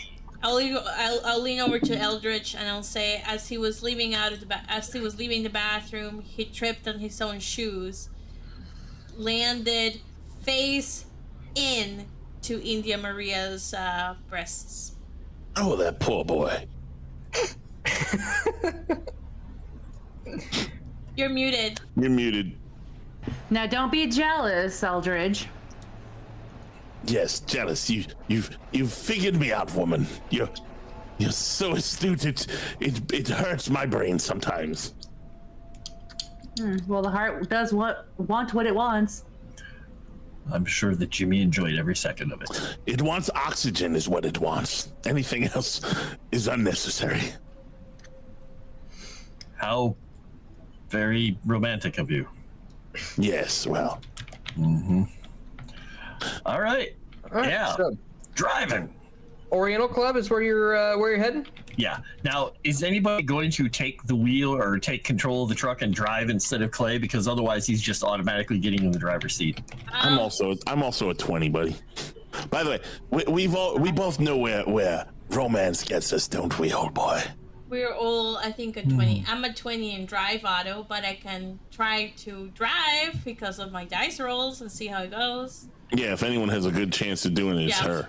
Clay I'll is drive. interested. He's like, I've seen some amazing driving from the women in the ambulances in the front line, so I'm more than willing to let you try this. And he goes, and he's going to sit in the back, though, because he does not fit except behind the driver's seat for the Makes most part. sense. Okay. So one of the boys can actually, Jimmy can have the front seat with the ladies. Mr. York, I insist. Why don't you take the front seat? I can't fit in there, boy. So either sit in the front seat or sit back here with the men. Jimmy, get your ass in the front. You have to face Okay, your fears Mr. at G. some point. You're a man now. Besides, India Damn Maria, right, Mr. York. India Maria already forgave you. You know, he Okay. paid you good money to make you a man, boy. You better thank him again. But don't disrespect me like that again. So before we do the driving acrobatics that will be required, Nomi needs to step out. Nomi, do you wanna tell chat where they can find you? Yes, you guys can find me at Nomi Without You on Twix and on YouTube, Nomi Without You. You can always catch me here on Mondays with Moonskull, Midnight's Edge Espanol, making shorts for them, and then Thursdays, Dames and Dorks. And this Thursday we have a special guest, and I hope you guys come through to watch that on Thursday at 6 p.m. Mountain Time. Very Thank you, good. Nomi. Yeah. Well, thanks for stopping by, Nomi. Appreciate it. Yes, it's been a blast. I missed all of you guys, but I gotta go. Actual brother came into town, so I need to get gone with him. Very good. Very good. All right. Good luck with the kitties. Okay, thank you. Bye, All guys. right, Nomi. All right. And then there were three. Oh no, Agatha Christie. Chris Ant That's said, one of my "Don't let favorite Semi books." drive," in all caps. That's one She's of not my cooking. favorite books, though. This is rolling Sevi, not actually driving Sevi. We'll be Yeah. fine. Yeah, That's true. That is true. that is a very good book, by the way. Yes. It is. It's one of my favorite books. Okay, so you all make your way to the what was it? The Oriental Club. Yep. Yeah. Okay. So you do see that while it is mostly unoccupied at this time of night, it's probably about 11 o'clock. There are still some people there. Is the old boy there? Give me a spot hidden check. Oh, good. Maybe I'll make up for my shitty ones. Now, can anybody go in there, or do you have to be a member? You would have to be a member, and what's more, you have to be a man. I got a normal sixus. And I don't think Clay is. A man? I never man? talked about it. Well, he's pretty much a man. He's a 99, pretty Okay. sure. But I don't know if he's a member of the club. Okay. He is a Freemason, if that matters, Ooh. Ooh. and the Loyal Order of Elves. That is interesting. Maybe that'll come into play. Okay, so we got 2 regular successes. All right, so actually, you look around and you do see that boat-like Bentley setting out front. Huh? Well, his car's here. Oh, Eldritch, I'm not going to doubt you as much. I know the old boy. What can I say? Oh my God, smooth side. So, Maz, what you're saying is you have to be a member with a member. That is correct. Yes, a member with a member. Oh, I hope this doesn't involve doors or anything. This is not Mort show, so yeah. We're not weird. We're all good. No, we're normal. So the question is, Eldridge, are you a member here? I don't know, Moss. Can I be a member here? I tell you what, give me a credit rating roll. Oh, fuck off. And I suppose, would that be the same thing for Clay? I am since he does most have a home certainly here? not a member here. Yeah, go ahead and Clay can give me a credit rating roll as well. All right, you almost said a member role, didn't you? Okay, Give me a but member roll. you use a Eureka point. Yes, I will use the Eureka point and roll credit rating. Boom. Good. Well, it didn't really matter. I did. So I guess, yeah, he is. But I suppose if he's a member, then can he get someone else in with him? Or a couple of someone's? Not the ladies, obviously.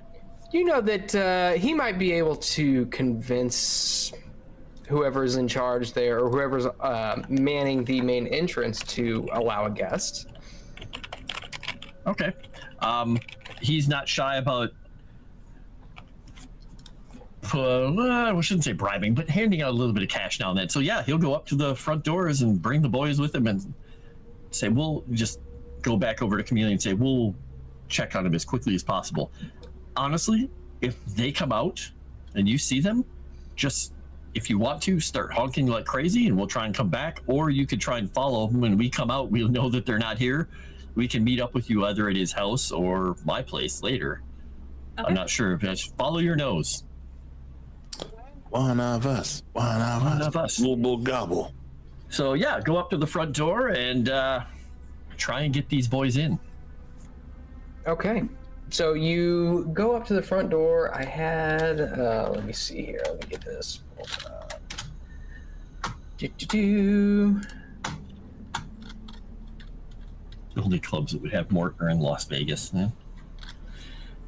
All right. So you come up to the door and you see a probably about mid-30s man.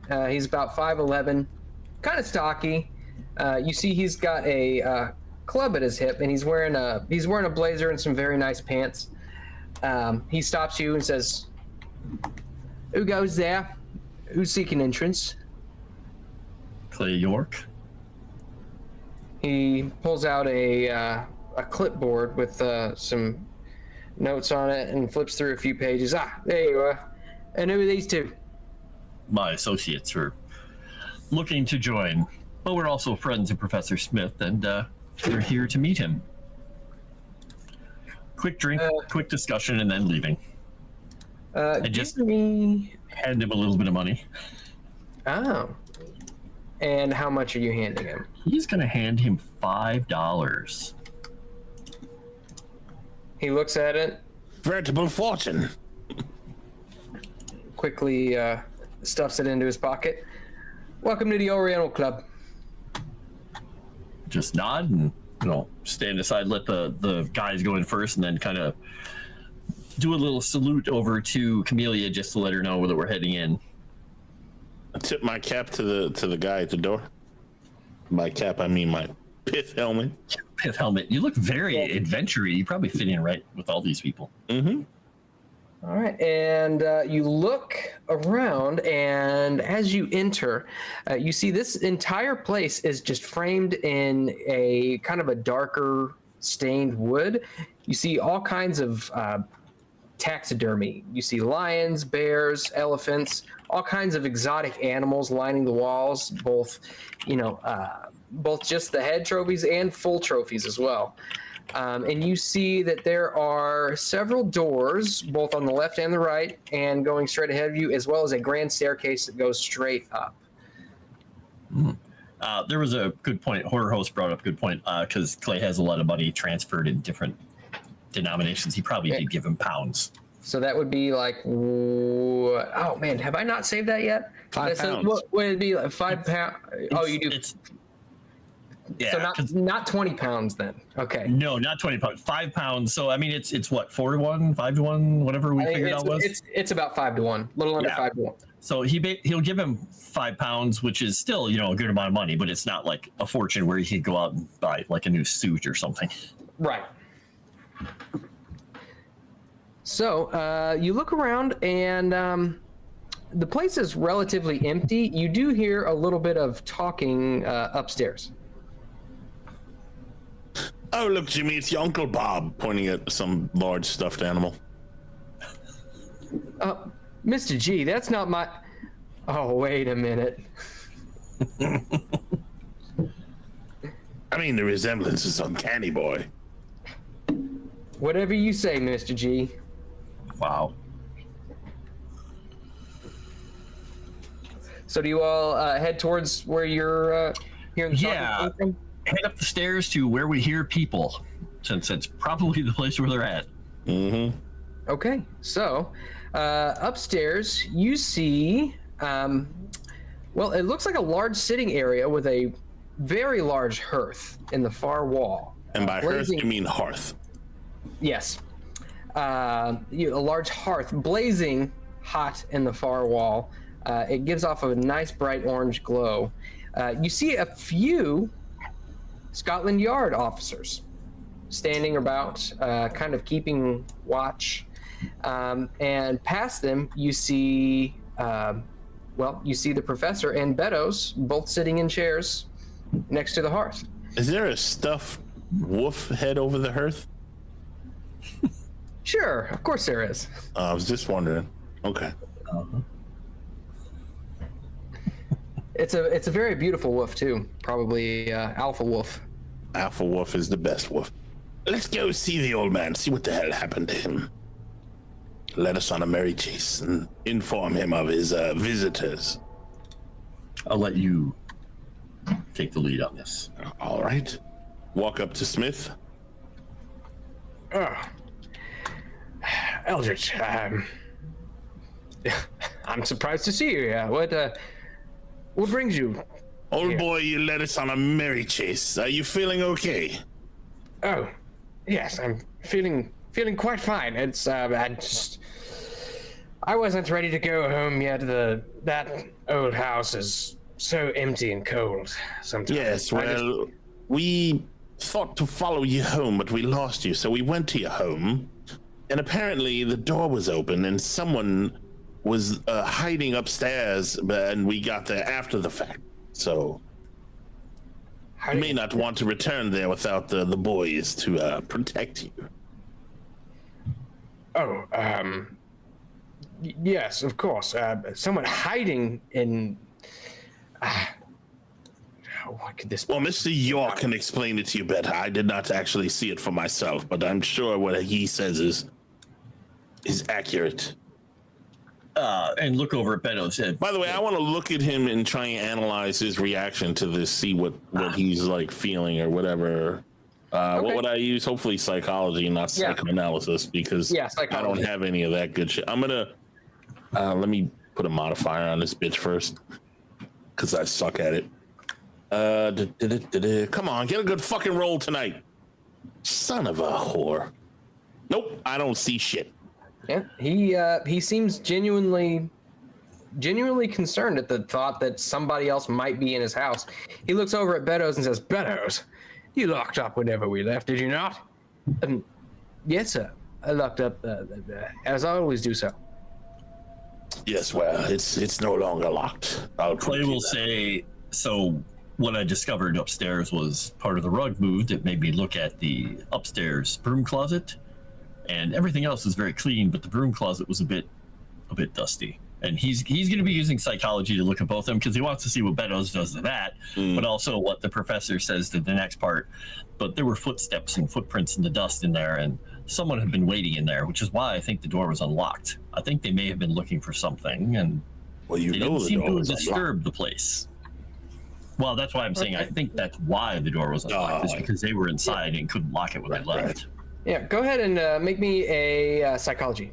All right, we're going to use a point on this. That's a pretty good roll. Yeah. I mean, you see genuine concern, and when you mention a dusty room, Beddoes gets a faint look of shame on his face.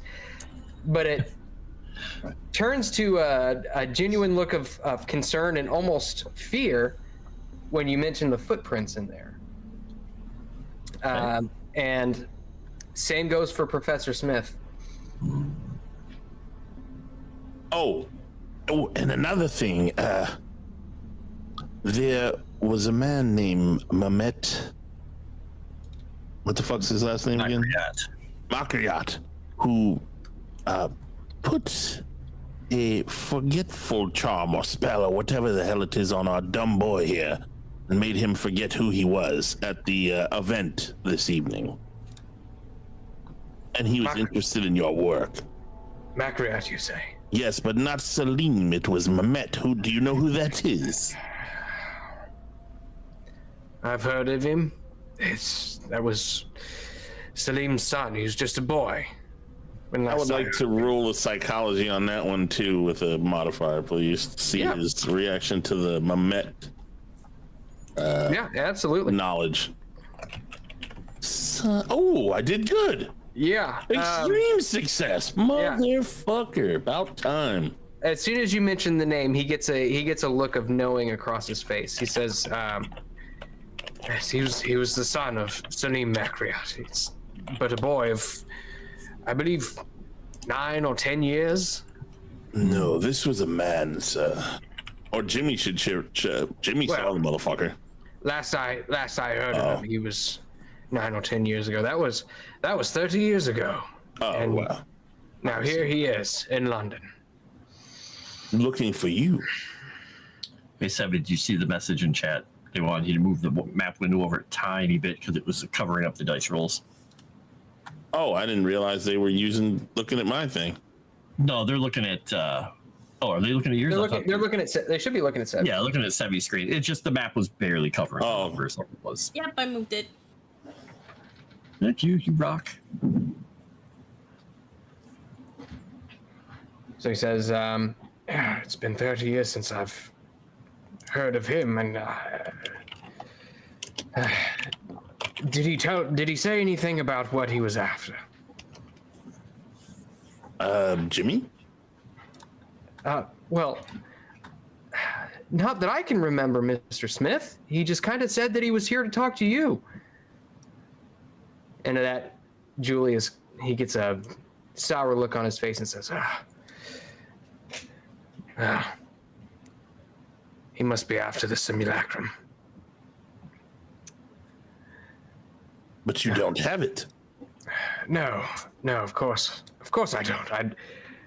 Last I heard of it, it was scattered all over Europe, as I told you yesterday. Just give him a very level look, kind of like, don't talk about the bar, don't talk about the bar. But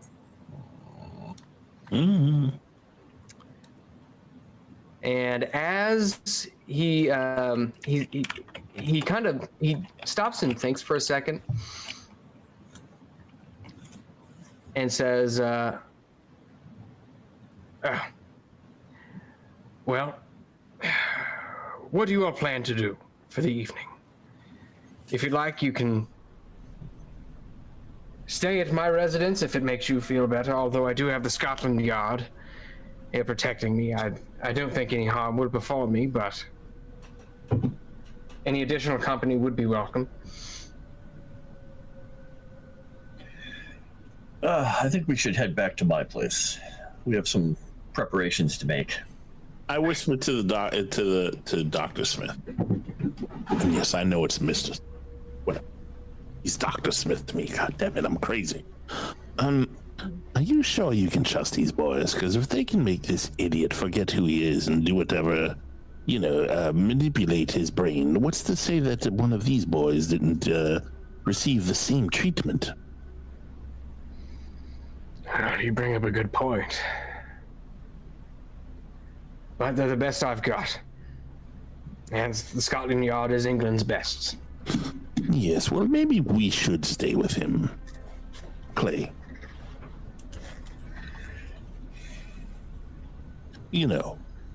Safety in numbers and all that.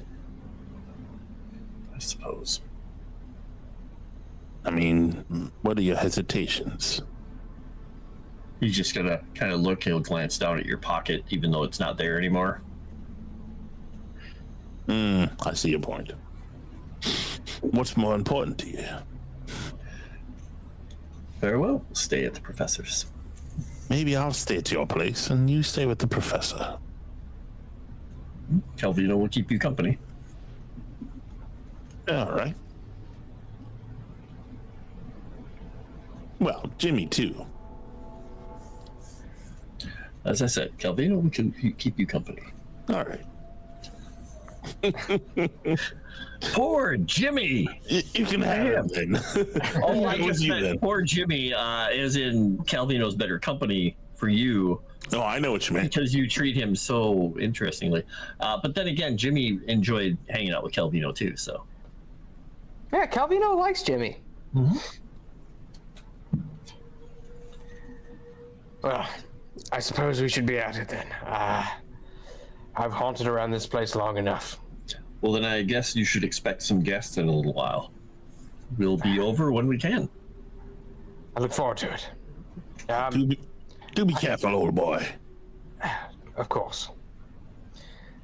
And with that, he stands up, and Beddoes follow suit, and they begin to make their way out. At which point, are you all doing anything? You just following them out? Yeah, just head on out. Take a kind of a cursory look over all of the Scotland Yard guys. Do they all look pretty at ease, or do they look on edge? Since we mentioned the person who broke into the place. Give me a psychology roll. All right, I'm not going to add anything to this. Tonight. We're full of it, or something like that. So regular success. You can tell that there was a little bit of concern that crossed over some of their faces, but overall they seem relatively at ease. Okay. So confident as much as they can be. All right, that's good. Yeah, I suppose when we get out to the truck, we will just tell Camellia and India that whoever wants to can stay over at the professor's house if we want to keep him safe. Clay is going to go, but I believe at least Eldritch is going back to Clay's place. I don't know if Jimmy is or not.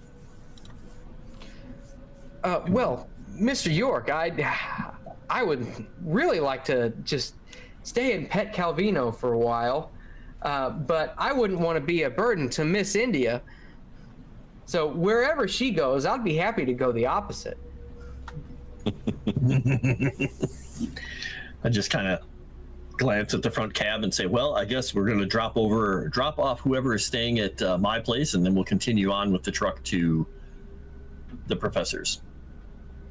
And leave that up to, I guess, you to decide if India, which place India is going and which place Jimmy is going. Okay. All right. So you all make your way back. I'll tell you what.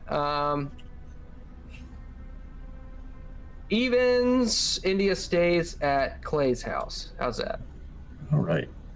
All right. India stays at Clay's house. All right. Jimmy is with Clay, and then I guess when Sevi gets back, she can decide where Camellia is going. And look, she's back. I will go to Professor Smith's house. All right. So it'll be Clay and Camellia and Jimmy going to Professor's house, and then India and the old man at Clay's house. That should be fun. That would not happen. She would totally go with Sevi. I think India would. Yeah, I think she would totally go with yeah. Sevi. So you think Jimmy should then be with? He would come with Professor me. and Calvino. Yes, that's more likely what would happen. Besides, I would ask her if she's going to cook a sandwich or not, and she'd get violent, and I'd have to shoot her and miss. I was just curious where that was going to all end up. I'm like, wow, this is going to be intriguing. Well, we'll never know. I'm looking for something. Don't mind me. So are you all heading back to Clay's place first? Yeah, we're going to stop there, grab off. whatever we need, and then head out. Because, like, I'm assuming that Camellia and India were going to need some of their, like, evening preparations and clothes and whatnot. Clay is going to probably sleep in his suit, so. Okay, sounds good. So you all get everything you need, unless there's something specific that you're wanting to grab before you head off. We can just kind of fast forward.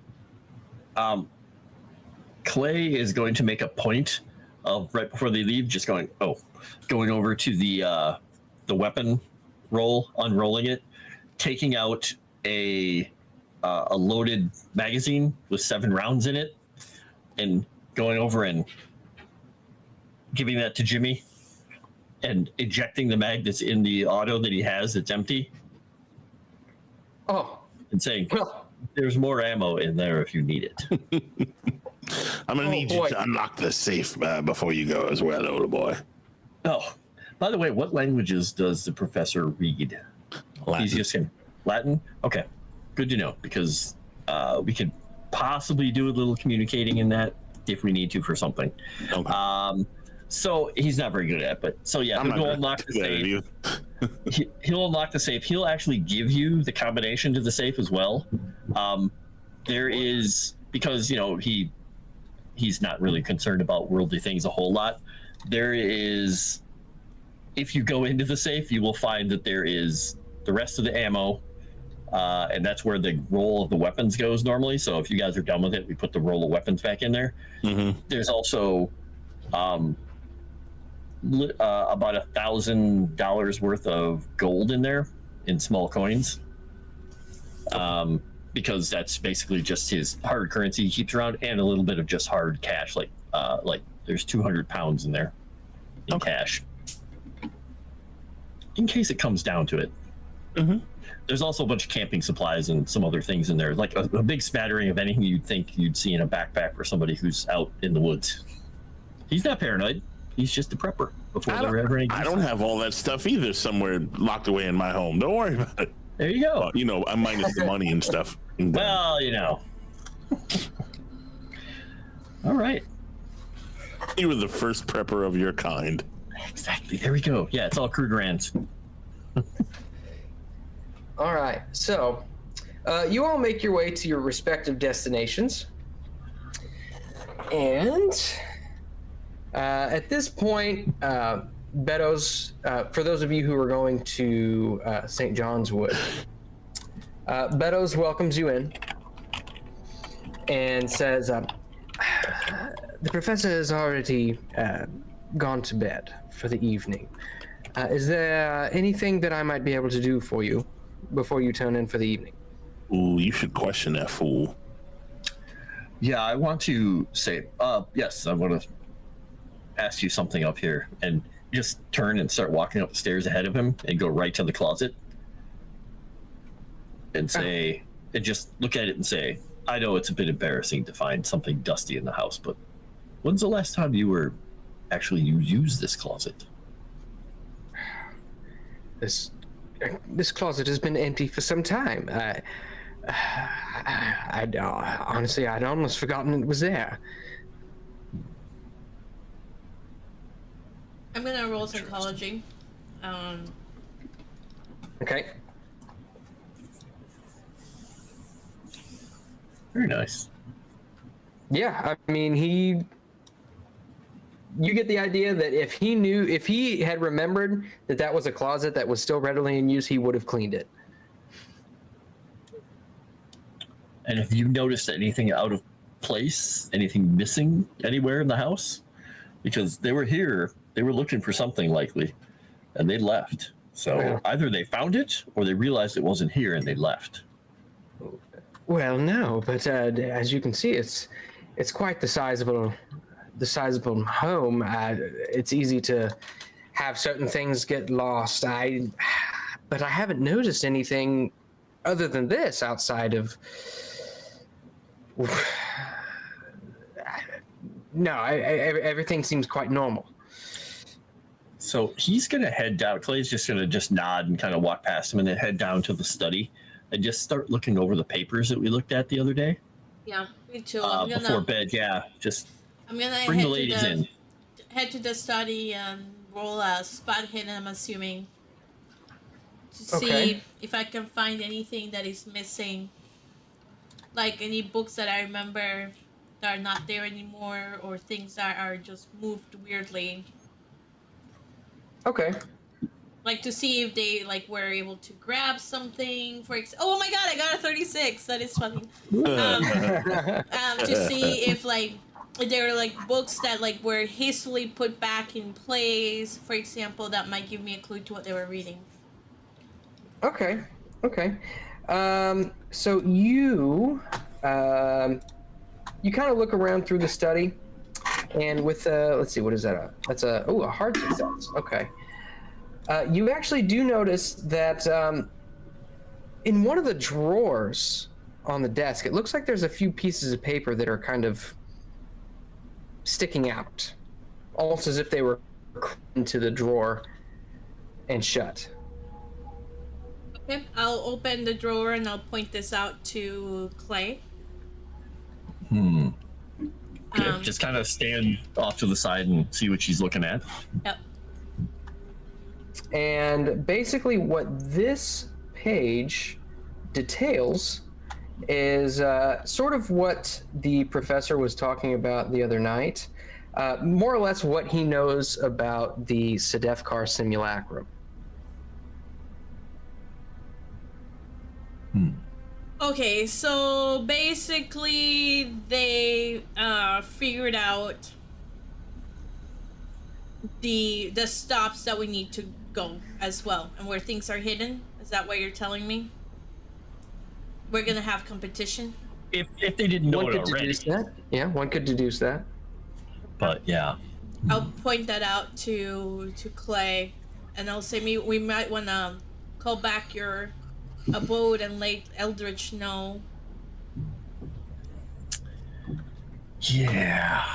Do you think that they're safe there? I think they are. Eldritch has a good head on his shoulders. He knows how to stay alive. Jimmy, I don't know. I think if Eldridge runs, Jimmy will run. Yeah, I agree. So that's probably going to work out in their favor. And they have the motorcycle. And they have no Toby way Hall. and they have no way of knowing that we got the book either, but it looks like this might be what they were looking for. Right. Which they now have. And we can't do anything about it because the train doesn't leave for 3 more days. Right. Well, I guess we make the best of the evening. I'll just phone over and let them know that our foes may know the same things we know if they didn't already. I remember we started first, so I've been reading the book the whole night. Yep. While they're driving over there and doing all that, I'm reading the book. Okay. And Clay gives you this information. Is there anything you do with this information once you've talked? Yes, I say, well, that was probably a given anyway. Probably, but now we know for sure that they found something, but at least they didn't find everything. Right, but I'm sure they had an inkling about, at least an inkling of what was going on. That's why they're here in the first place. And can you refresh my memory, Moss? There used to be a piece in London, or there's still a piece in London? I'm trying to remember from our notes. So there France, Venice. there is not a piece in Yeah, I don't remember a piece being here unless you lied to us. Yeah, Trieste, Venice. There was a piece that Sophia, started Milan. here but left. So That's right. yeah. Okay, that's the one. Is that the one not Napoleon took, but somebody took? But yeah, that was the one that Napoleon was took sold the one in Paris, didn't he? I think this one was sold to the person from Milan, right? Napoleon took a piece to Venice. Yeah. There were 2 pieces according to the notes, there were 2 pieces in Paris, one of which was bought and taken reportedly to Milan. Right, that was the Milan one. Okay, all right. Okay, good. So I just wanted to make sure that we weren't forgetting that there was one here in London or something. We were like, leave the continent and be like, oh, man. If there was, then the old man lied to us tonight. Yeah, so, okay. Yeah, I guess we're going to spend the night just being a little on edge and hoping nothing horrible happens. I'm not even thinking about it. I'm just reading the book. He's just reading the book. He's lost in his other world right now. Okay. And I tell you what, Eldritch, as you hang up the phone, go ahead and give me a listen roll. Oh. How does that blackjack feel? I'm going to spend a Eureka point, because listen is not my strong point. Oh, I did extreme success. Wow. Extreme success. Wow. Okay. So yeah, you can hear it clear as day. You hear the sound of multiple cats meowing outside the window of Clay's apartment, and you look out in that direction, and towards one of the windows, Calvino is sitting on the windowsill, and you see his tail is just swishing back and forth furiously as he stares out the window. I say to the cat, well, old boy, go have some fun. He just continues to stare out the window. I think that's a bad sign. What are you up to, boy? Do you head over to the window? Yeah, I was already talking to the cat, yeah. Okay. So you head over to the window and you see what look to be probably 24 cats Holy shit. setting on rooftops, surrounding the home which you're residing in. Is that And normal? you can see the yellow glow on their eyes as it almost looks as if they are looking into the apartment. Monsieur Pussycat, is that normal?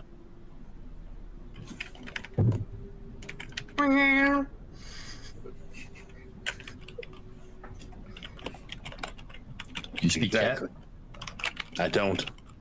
cat? Oh, Well, you're no help, are you? Jimmy, I don't know. What do you make of this boy? Atomic says you didn't believe me that Calvino is a bad guy. He has his own cult. Yeah, you could probably do a spot hidden to see if like there's somebody else trying to sneak around. He's bigger than the Sevi cult, the Calvino cult.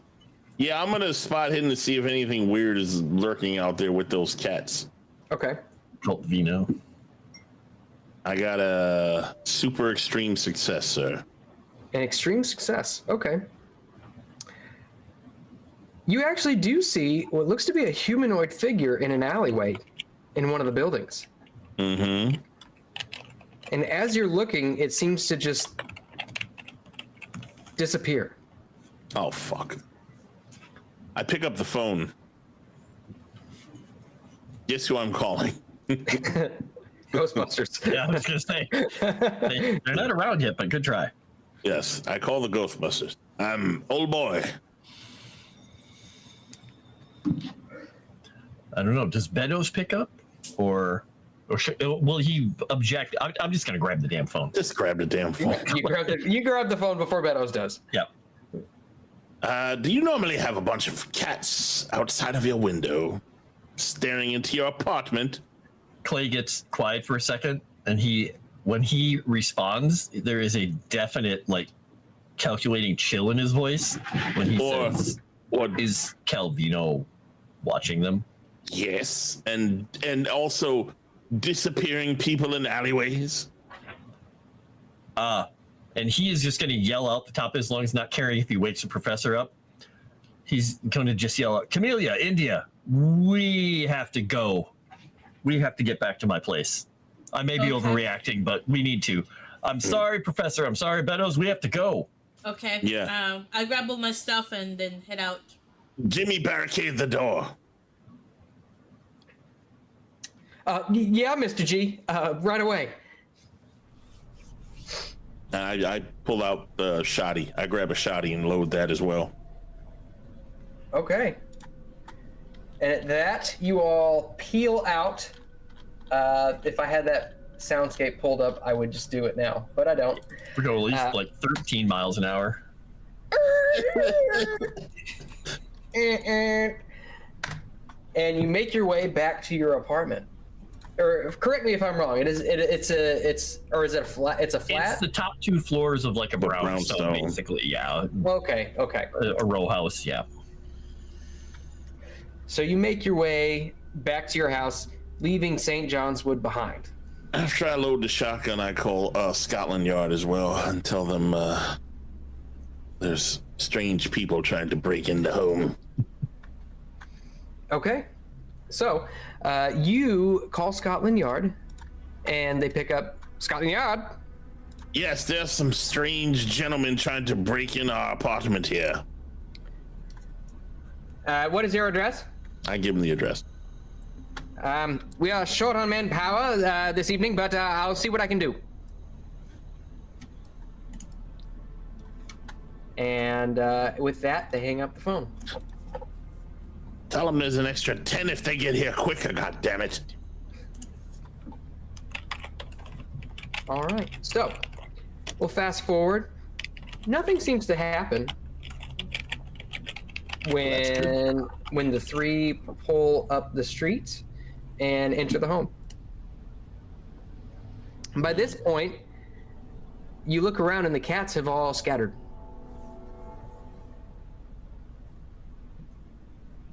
I want to roll a cult for the cat meaning, or if I can figure out anything, or my book for that matter, whichever one you or both, or whichever you let me do, that'll help.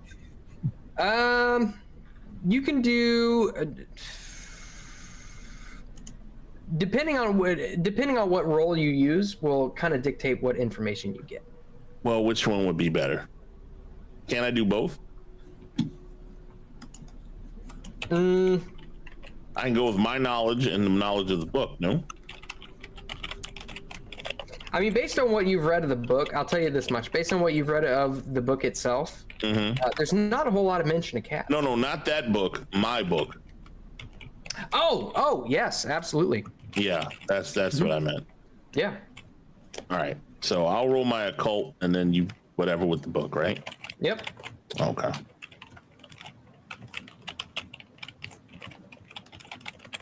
God dang it. That roll? It was a fail.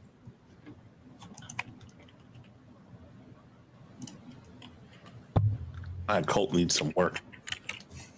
But there's no roll for the book, huh? You succeeded earlier, so you might be able to erase it tonight. No, I failed occult twice. Oh yeah. Yeah. Let me read that item description one more time, because I think it's just let me see. Oh, is there fairly An idea roll. You make an idea roll. Okay, that works.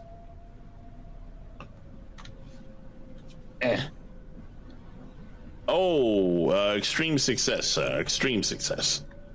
Okay. So you remember hearing something about, or reading something about, something called the Dreamlands? Mm-hmm. And the Cats of Ulthar. Mm-hmm.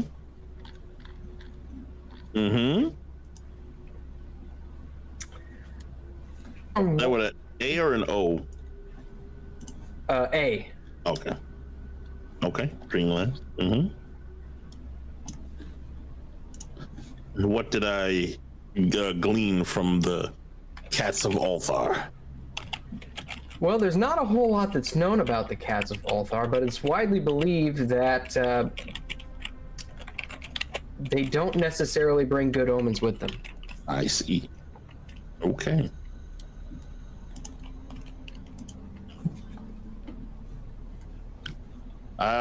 Can't use library or any of that shit, right? It's all that would be the occult part.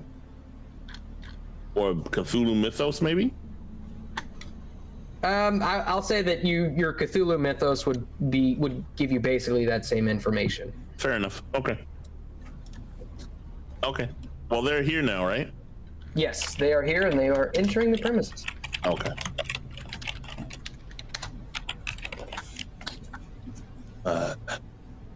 They are gone now.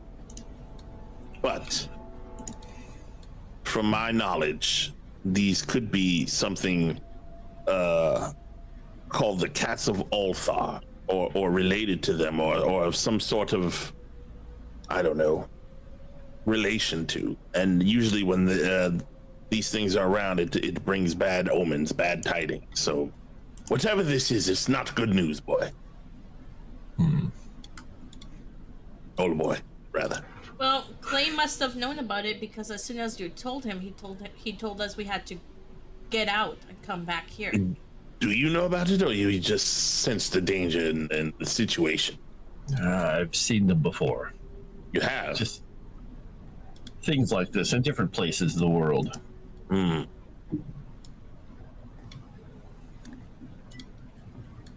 Does your cat have anything to do with them?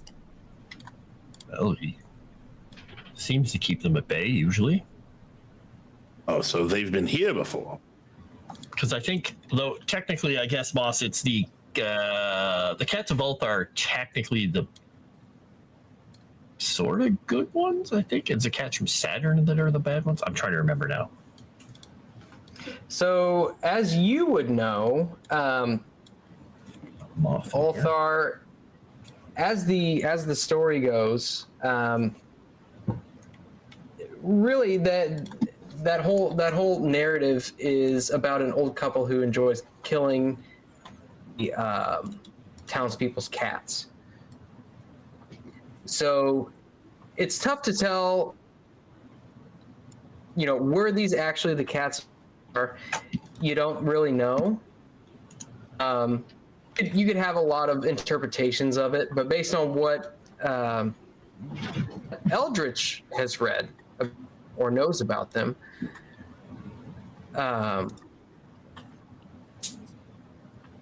they don't bring good omens. Okay. All right.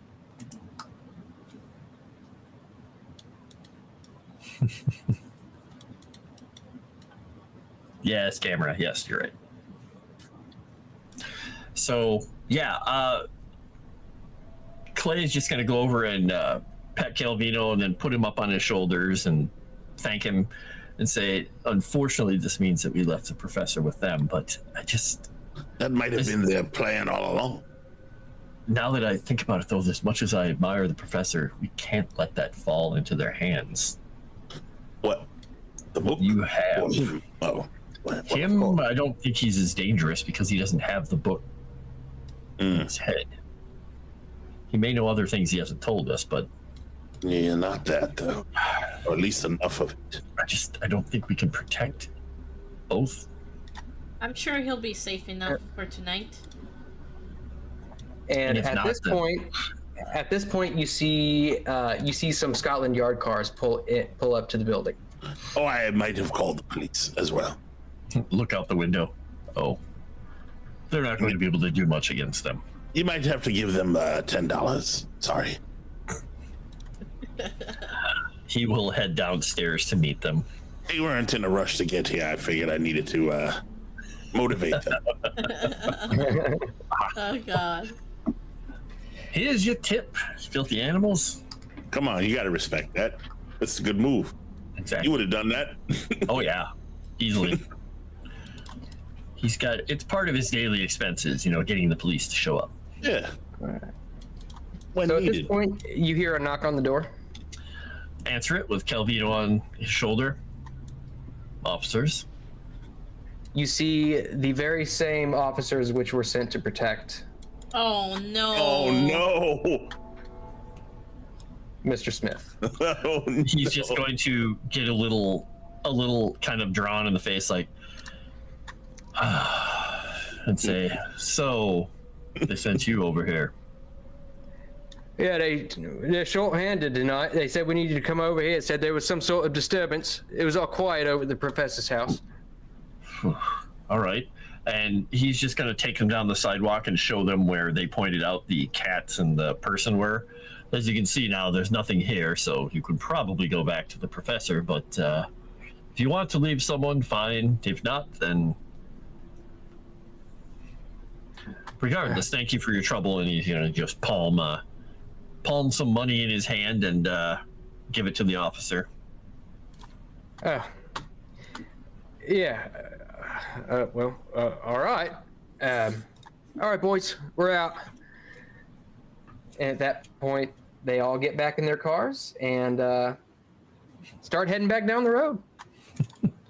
And as they go, Clay is just going to kind of walk sort of calmly back in, but as soon as the door shut, he's storming up the stairs. And he's just going to say, we're not going to run across town again, but the idiots sent everyone that was at the professor's over here. So perhaps call Beddoes, perhaps just call the place and see. It seems like a good idea. All right. So you're calling over? I'm going to read the book. Someone else can call over. No, I don't think it's needed. I'm sure they'll figure it out. Clay will just make a perfunctory attempt at calling. He'll call. If no one answers, he's going to be like, okay. Either that means the professor is dying at the hands of horrible cultists and being flayed alive, or they're still asleep. So you ring over, and there is no answer. Clay's just like, I can't worry about all of these people all the time. I'll go insane. So he's just going to sit down, have a drink, and put Calvino on his lap and probably fall asleep in his easy chair in the living room. Okay. At this point, it's probably about 1 o'clock in the morning. So it's pretty late. Read But- the book You're going to read the book all through the night? most of the night. Most At of the least night? till Foreman 5. says, burn the book, problem solved. At least till Yeah. 5. Burn the professor, problem solved. What? Wow. Yeah. Sorry, That Eldritch. works, too. It's just safer.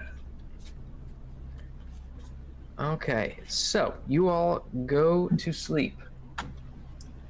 They all sleep. They all go to sleep. You read the book for a while and then go to sleep. At 5. At 5? Mm-hmm. Drooling All on the right. book. I'll tell you what. Eldritch, while you're sitting there reading, make me another listen roll. All right. Oh god, more cats. Nothing. I am engulfed into the book, sir. You absolutely are. I love it. Okay. All right. So, let's see. You wake up. First thing in the morning. It is now January 4th. What? No, it was January 2nd before. It was third. It was the 3rd. Okay, hold on. Let me put January 3rd here. Okay. Okay, January You wake 4th. up to the hustle and bustle of the busy London streets. You see that it is now not late morning, but it's late enough in the morning to where a good number of people are out and doing their thing. Let me get the right mood going here. I don't get up till 11. You got so drunk you missed a day. What? At night. No, I'm just kidding. 11 at night. That book will probably give you nightmares for life. That's what he's hoping for. Maybe It's that's light why he reading. couldn't sleep. It's light reading. Light reading. All right. So, I have a You wake library up? of 89. and it is now probably about 9 o'clock in the morning. And as you head out, you see, do you do anything first thing in the morning?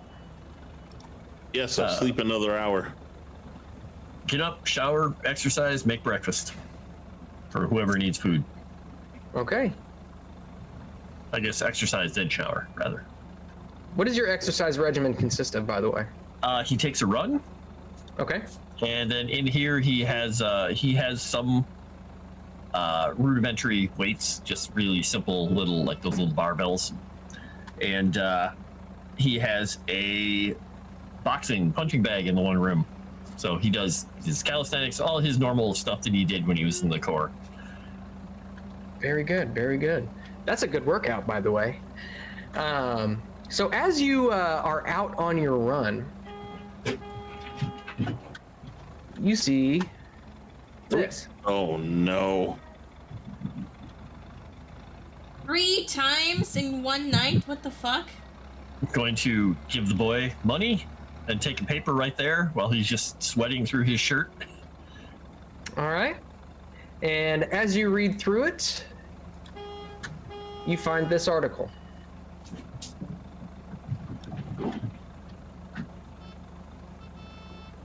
And if you want, you can add this to your notes as well. Oh shit. I'm going to do that, in fact. Dragged it into my notes. So for those of you who might not be able to read it, watching the stream, I'll read it out to you. 3 bodies in hotel. Each man carries the same identity. 3 slain men were discovered last night in a London hotel, each bearing positive identification as Mr. Mehmet Makriat of Islington. Each had been stabbed through the heart. Maids at the Chelsea Arms Hotel discovered the remains.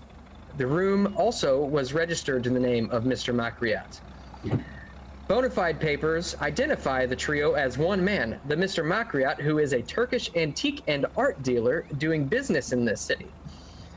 The victims bear superficial resemblances, and each had passed as Mr. Makriat since independently arriving in London 3 days ago. Confusingly, the real Mr. Makriat, or at least the man described by neighboring shopkeepers as Mr. Makriat, cannot be found. Police request that he come forth. The passports of these Turkish nationals record independent worldwide travels from each man over the past 3 years, sorry. Inspector Fleming of Scotland Yard is at a loss to describe the meaning of this bizarre mystery, but is eager to converse with any other Mehmet Makriats still living. That is disturbing. Okay, Those so are he'll rookie numbers. He'll Do run they all back. look the same? By the And, way, the handout is in Secrets and Lies if you guys want to watch it. Excellent. And Clay, why don't you give me a spot hidden roll? All right, we'll do a spot hidden roll. Let's do it. Oops. There we go. Extreme success. Yeah, easily. So a little bit lower down on the first page, you find this. Uh-oh. Whoa, no. Okay, he's running back after he sees the beginning of it. So for those of you who are watching the stream, Professor's home burns. Fears Oh for his safety. shit! Professor Julius Arthur Smith, a well-known in academia, was sought my today God. following the burning of his St. John's Woods Shut home up. under mysterious circumstances. Missing also is Dr. Smith's manservant, one James Beddoes. Witnesses saw a man resembling Beddoes run from the house just before the fire broke out. Anyone knowing the whereabouts of Dr. Smith or Beddoes is requested to contact Detective Sergeant Rigby at Scotland Yard's Arson Division. What the fuck?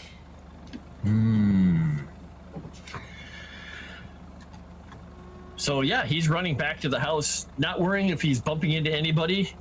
Full tilt back to the house, barging in, and then yelling for everybody to come into the living area.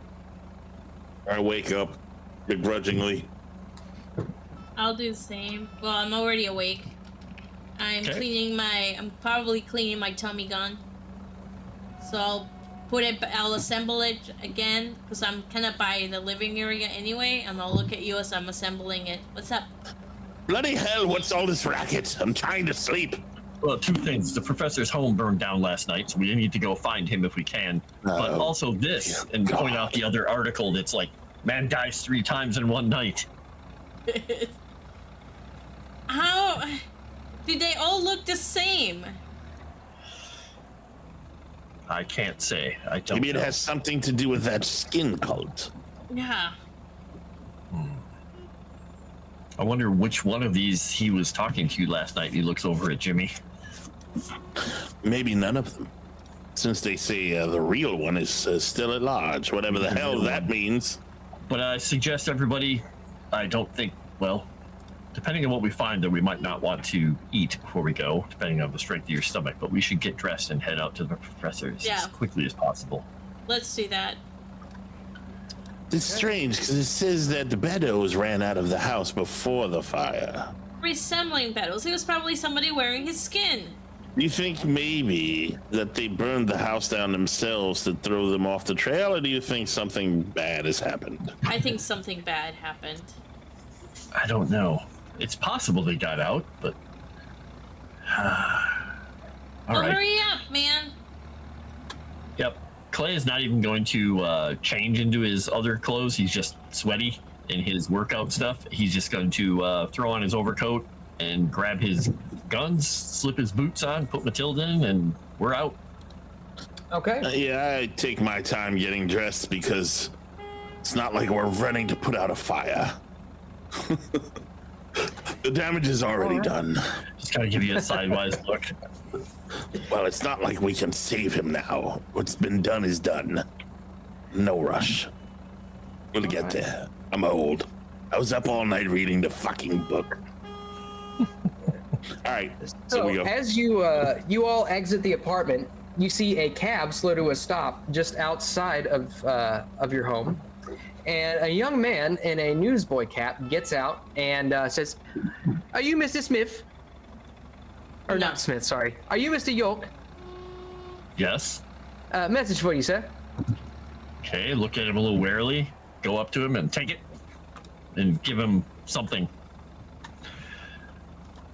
Oh, God. Okay. I told you. All right. We've got to go. Do you want to read it out to everybody, boss? Yes. The message I says. think they can see it on Sevi's screen, but... Probably. It says, "Come at once. I haven't long. For God's sake, let no one follow you. J.A. Smith." Jackass All right. Smith, my favorite. He's going to hand the key over to Camellia Yep. Okay, let's get going. This calls for some interesting driving. All right. He's just I take the assuming motorcycle. everybody's better at driving than he is. Clearly, I take the motorcycle. All right. So you follow. You're going to the. There is an address on the little slip which was handed to you. An address in Cheapside. Is that where you're planning on going? Yes. Okay. So you make your way to Cheapside as quickly as possible. We should be cautious. Okay. Are you looking out for anything specifically? Yes, people following us. Yeah. Okay. Give me a spot hidden roll. Easy. All right. I'm gonna use a -10. I'm gonna use a Yeah, 20. so am I. Hold on. Since I've been shit all night with it. Regular success. Ooh, look at that. -2. Very nice. I have a regular success too. I see everything. She does. You do see everything, and at this point, it actually looks like there's nobody Nothing. following you. I see everything, all of nothing. Yeah. It is a very busy street up until you get to the point at Cheapside where the cars trade places with wagons. The clothes tend to get a little bit rattier. The people When tend you to get say a little bit wagons, you poorer. mean like horse wagons? Yes. Okay. And the people tend to get a little bit poorer. And My people. it looks like the address in Cheapside proves to be a bed-sitting room in a grimy building on an undistinguished street. You pull up and you see what looks to be, it's a pretty rundown building. Mm-hmm. Okay. Kitty? What's the name of this place you said? Cheap? Like it's cheap? Sheep. Sheep. Cheap, C-H-E-A-P. Oh, it is cheap. Yeah, Cheapside. Could have swore you said sheepside. C-H-E-A-P. E-A-P. Oh, so it's cheap. Okay, yeah. Yeah. Man, they don't fuck around with the names. I know. They let you know it's cheap. It's right there in the name. It's right next to Crapton. Yeah, it's next in the shit end street. I'll look around the building to see if there's somebody waiting for us or somebody hiding, trying to ambush us as soon as we get out. Yeah, if you want, you can give me another spot hitting roll. Let's go to Wolfhead Bay. No. Wolfhead Bay. Yeah. You don't see anybody waiting around the building for you, but you do look at the building, and it looks like the door is slightly ajar, and somebody is peering out. Okay, right. Oh, look, Jimmy, it's your mother. Okay. Okay. My mom's in Kansas, Mr. G. Oh, my bad. I'm point sorry, it young man. out. I'll point out the fact that there's nobody waiting to ambush us, but there's somebody that keeps opening and closing the door. So we should hit it. All right, so you make your way to the door, and the door actually opens up wide enough to where you can see a face. Yeah. And it is the face of Beddoes. And then you look, and you see the hand which is grabbing the door actually looks like it's bandaged. He ushers you in. Come in. Julia, Solar Boy, do you remember that time we were at blah, blah, blah, and I referenced something that only he would know? Him and I did together that only he would know. Well, this is Beddoes. We haven't gotten to. Well, he said the bandaged hand was wasn't that Smith? No. No, that was Oh, that was Beddoes. I'm sorry. That was Beddoes. My bad. And as you kind of look into the room, you see, laying upon the bed, a man whose skin is so burnt, he looks almost unrecognizable, but you see the form of what looks to be Julius Smith. The drapes have been pulled, shutting out as much light as possible. The figure of the professor can be seen. Excuse me. The figure of the professor can be dimly seen on the bed. You look and see his face, his flesh just charred almost down to the bone. I need everybody except for Clay, for obvious reasons, to make me a sanity roll Fuck off. upon seeing him. gonna use up. I'm fine. Gonna use Okay. up Eureka point. Okay. Fail. Oh, no. Okay. Barely failed, but Ooh. Okay. Well, good news. You only lose 2. Oh, okay, it's half. His eyes are currently swollen shut. And here's just a little bit of visual representation of what he looks like. ew. And with that, I think we're going to go ahead and call it for the evening. We've got about 20 minutes. If we wanted to do, I'll take a page from Erudai's book, and we'll do a little bit of character insights and see what everybody's thinking. I know we're a little bit short on players right now, but I think that to get into the next portion would send us cascading down a mountain of mystery. So, JT, Yes, sir. what does Eldritch think about his group of investigators so far? Is there anybody in particular who he looks up to, who he thinks is particularly valuable?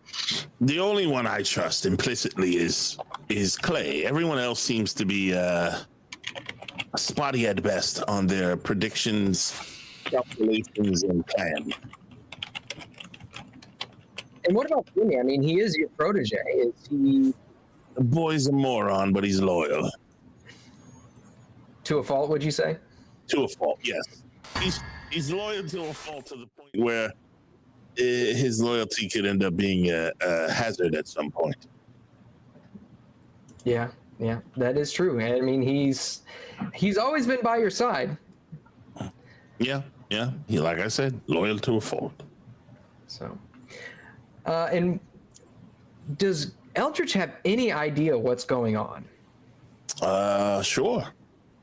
Obviously, these people want Smith out the way and whatever knowledge he had to get to this either simulacrum or some other knowledge he had, either the book or the simulacrum or both. They obviously took advantage of us to call the police to get them away from the house, and someone manipulated those police to leave the house to go there so they can get to him. Which I guess is our fault or my fault. And other than that, no, not a damn clue. Interesting.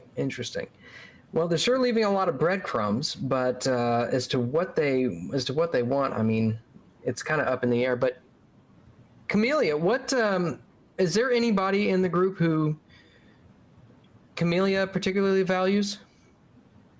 I would say York. He has the experience and the knowledge of what needs to be done. And the arsenal, of course, to keep everybody safe. He also values the knowledge that Eldritch has, because this is something that she has never encountered before, so it is really weird, and she doesn't really understand what is going on, but she's definitely trying to understand it. Okay. The more you understand, the crazier you will go, Sevi. I know that. Does she trust Professor Smith? She does. She doesn't have a reason not to trust him. I mean, he gave them all the information that he had, and I think he wasn't taking the threat seriously. Because if he did, he would have made sure that he was safe. Or serious enough, for that matter. Yeah. Yeah. So now Camellia and India seem to have formed a interesting bond to the point where they'll humiliate a 17-year-old boy into making he an only appropriate 17? gesture. Isn't he? I think I'm pretty sure he's 17. I have no idea. I thought he was a little older. I thought he's Me like too. 22, but maybe he's let me double check. Oh, he doesn't have it written down. 17 in the 20s probably looks like 25. Yeah, that's a good point. That is Hard true. times. That is true. Yeah. Hard times make hard men. So you're telling me we got a minor laid? Oh boy. Oh my god. Or maybe I'll have to have Chris correct me if I'm wrong. I think it was thought he said 22, he was but I could be wrong. He might be 22. I thought he was over the age. Yeah, I thought he was at least college age or something. Okay, so Since using he's an intern. given Camelia's past, does she think that maybe are they being manipulated and led into a trap? What does she think about the current situation and the path that they're on? But we don't have any type of information whatsoever to make the determination of who is doing the manipulating. No matter what, it is all a trap. So once they get in the train, it's gonna be a trap because it's gonna be a race to get the pieces that need to be grabbed. But even then, all the pieces need to be conveniently put together in order to destroy it, which is convenient, and probably a lie. So it's kind of hard to tell. But I think right now she trusts the professor's information, but she just thinks everything is a trap at this point. Yeah. Well, her intuition may or may not prove true. It's there's a lot going on. There's a lot going on and a lot to keep track of. So now, Clay, everybody seems to really look up to. Everybody seems to look up to you. Is there anybody who you look up to, who you respect? Only the keeper of Lord. No. Oh wow! No. Wow. Tom Mix did say that since everybody finds you so important, that's good motivation for me to kill your character. I know. So, Yeah, that's Target him. He's the competent one. So he doesn't really trust anyone for the most part in life. Calvino is his friend. Calvino is the only one he implicitly trusts. Mm-hmm. But he's getting to the point where he understands the importance of these people, and he's really warming up to Camellia because she's no nonsense. She knows how to make a deal, get things done. If they could have had women in the fighting units back then, he's like, would have been perfect to have her with, him in the trenches and in the woods. Mm-hmm. Wouldn't have gone over well, because, women. But he finds that refreshing. So he can basically find a kindred spirit there, but he is starting to realize just how important all the crazy stuff locked away in Eldritch's head is going to probably be.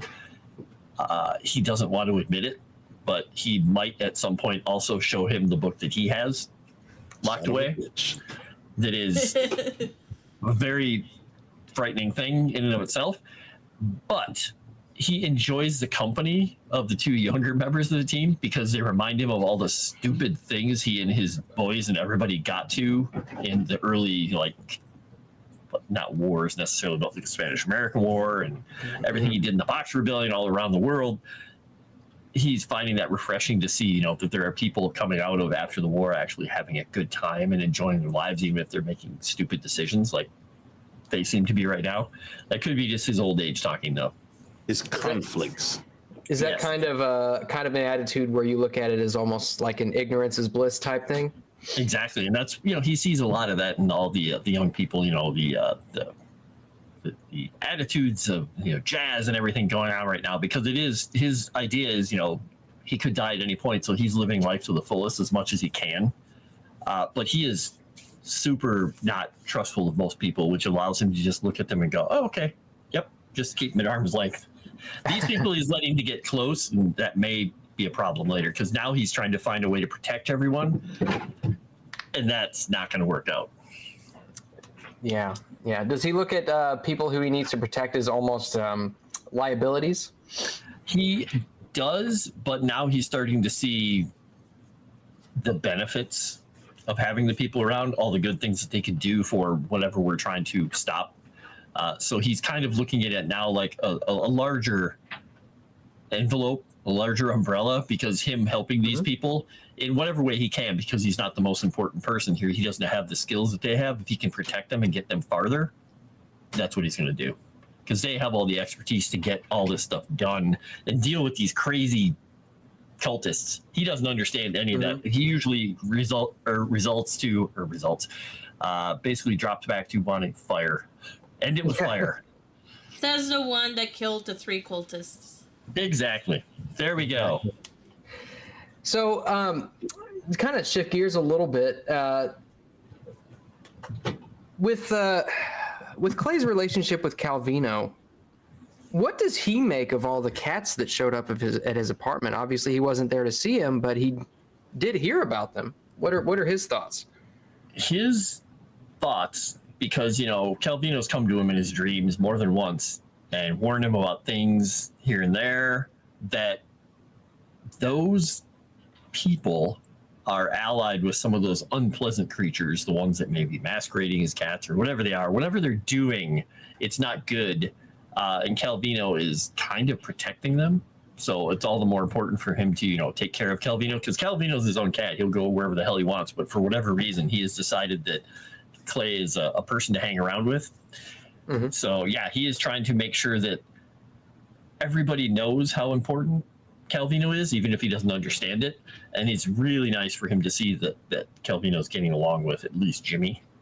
So if he falls, at least Calvino has taken a liking to someone else. So maybe he'll actually follow him around. Wow. Seems as though he might have imprinted on Jimmy a little bit, just a little bit. So, why don't we go ahead and do our improvement rolls? Everybody else, we'll do Nomi and Chris's improvement rolls next week, because I don't want to roll it for him. Let's see, Jimmy. Actually, I did roll a few things for Jimmy. He succeeded in spot hidden. I know he succeeded in that. Well, I think that's really all he succeeded in. So he might have the opportunity to improve in that next week, and then Nomi can do her roles next week as well. But JT, why don't you go ahead and get going with your role? See what you can improve on. All right, old bean. I'll do the listen roll first. Ooh, I failed it wonderfully. Good job. All right, let's see what we get. Not bad. That's pretty good. Not bad. Okay. There we go. Boom. 28 for a listen. It's better than a 1 in 4 chance. It's better than the shit it was before. All right, psychology. This should be an easy one. Watch me do good on it. Oh, fuck off. Oh, no. Oh, no. Fuck off. Extreme success when you don't want it. All right, spot hidden. Let me fuck this one up the right way, please. I'll fuck off. Yeah, I wasn't beat at my 85. Yep, okay. I'm done. All right, Sevi, let's see what you got. Gonna do fighting. Yep, that goes up by 10. Oh my gosh. Okay. All right. So you learned so much from tripping Jimmy. That was amazing. Yeah, really. Wow. I would say that you almost leveled up in judo. I know. Gonna do spot hidden. Nope. Oh. Listen. Nope. And occult. Yes. Very good. And a 3 for occult. There we go. Very nice. You're almost in double digits on that. Almost. So close. All right. And Clay, let's see what you got. All right. I've only got 2, and they may not go up. We've got psychology, which does go up. Oh, wow. Nice. Okay, let's see what we get here. Where's my D10? 9. Wow. You got a 9. Wow. Okay. Wow. Nice. And spot hidden, I think, I'm trying to remember for rolling, I think I do have to roll 100 on this to go up, but. Yeah. Hey, I rolled 100 today. Close. All right, so we got 9 points in psychology. Ooh. Very nice. Very nice. Hey, Moss, did my Cthulhu mythos go up reading that book all night? No, so basically, whenever you read a mythos tome, it goes up with a short study, which you've already done, and then it goes up the rest of the way once you finish studying it. Oh, okay. A feeling named JJ. Sebi, what's the name of the ethereal demonic being you made a deal with? You want to send him a DM on Discord? Hey. Wow. All right. Nice. So I know it's a few minutes early, but I want to thank everybody for stopping by and watching, because we just had right at the very end we had a lot happen that's really going to set this thing in motion. So I'm excited to keep going on this. So why don't we go around the horn? Everybody, let everybody know what you're doing. Save Sevi for second to last, me for last. Frost, why don't you go first? All right. Hey, I'm Frost. You can find me at all the links in my link tree. Give me a follow over on Kick. I'm still trying to get to 75 people over there. It's free. It's free. And watching me on Kick means there's no ads, which is nice, unlike Twitch. I am writing some more stuff. I had some more ideas for things that I'm working on for Legend Seeker. I'm going to throw at Rudai for ideas. He may throw them all back at me, but we'll see. I'm just throwing stuff over the fence at the moment. But yeah, find me over there. And I do gaming streams right now. I've been playing a lot of Icarus. It's just a survival game. And I've been also doing some writing, but I haven't been doing writing on stream lately. I might be changing that soon. And that's it. So guess what? That goes to JT. All right. First off, I want y'all to hit the melee button. And then when the stream is over, hang out a minute and leave a comment, because that helps more people see us. And we need to do that. More people, the better. Also, my auditions ended today for our Rift game that we have coming soon. And so you can't join that anymore, but you can still join my Discord. And by joining my Discord, you can keep track of all the progress we make to get that game up and running. And you can just hang out. It's free. So, no need not to do that. It'd be fun. More people, the better, like I was just saying. And you can catch me again on a Friday night here. Well, not here, but on G&G Titties, where we'll be doing Mummy's Mask. And then after that, you can check me and Caleb out on Kaiju Watch on my Rumble channel, which is in the link tree. And then, which is a lot of fun. We hang out, we watch big monsters fight each other. Always a good time. Didn't catch them the other day when they were on his Kick channel playing Gigabash. It was hilarious. Yes. Those big monsters beating the hell out of each other. Yes, and we also once in a while on my Kick channel play Gigabash, which is a kaiju fighting game, and we were all playing on that, and that was a damn good time. We all had fun last night. Please check that out on my Kick channel as well, which is also in my link tree, because I play games practically every night. And other than that, we'll give it to Seva. Well, hi everyone, I am Sevi. Just a couple things. One is you can join the Discord server of Geeks and Gamers Tabletop / Moonskull. If you have not already, we do have a couple promotions going on. So I think like if we get up to 5 gold memberships, we only need 2 more. Erudai will get a sports jersey with the name Kermit and the number 36 that he will be wearing on stream. And then there is also a thing going on too for Frost Maiden called Heroes of Frost Maiden. So for 5 new gold memberships, you have to say that it's going to that and not giving the benefit to the other to the other shows. The party will come to face some very familiar faces, which includes Frost Furian, Nair, the real Chadwick, and 2 more surprises. So check it out already. Generally, you can find me Geeks and Gamers Tabletop on Thursdays for March of the Dragon Queen, Fridays for Mummy's Mask, and Sundays for Pokemon. You can find me over here on Moonskull on Saturdays for Star Wars, Mondays for Call of Cthulhu, and Fridays for Whiskey and Wine. We play games with the crew every other Wednesday, so check that out as well if you have not already. And please do follow my my Kick and my Twitch, where I play games when I'm not generally streaming, and follow me on Instagram, and there is the link there for my Twitter account and my server discount as well. And Cult of Savvy merch is coming out. I think Erudai was gonna put out the new scene, so I'm not sure when that is happening, but check that out, and I'll pass it to us. Yeah, thank you.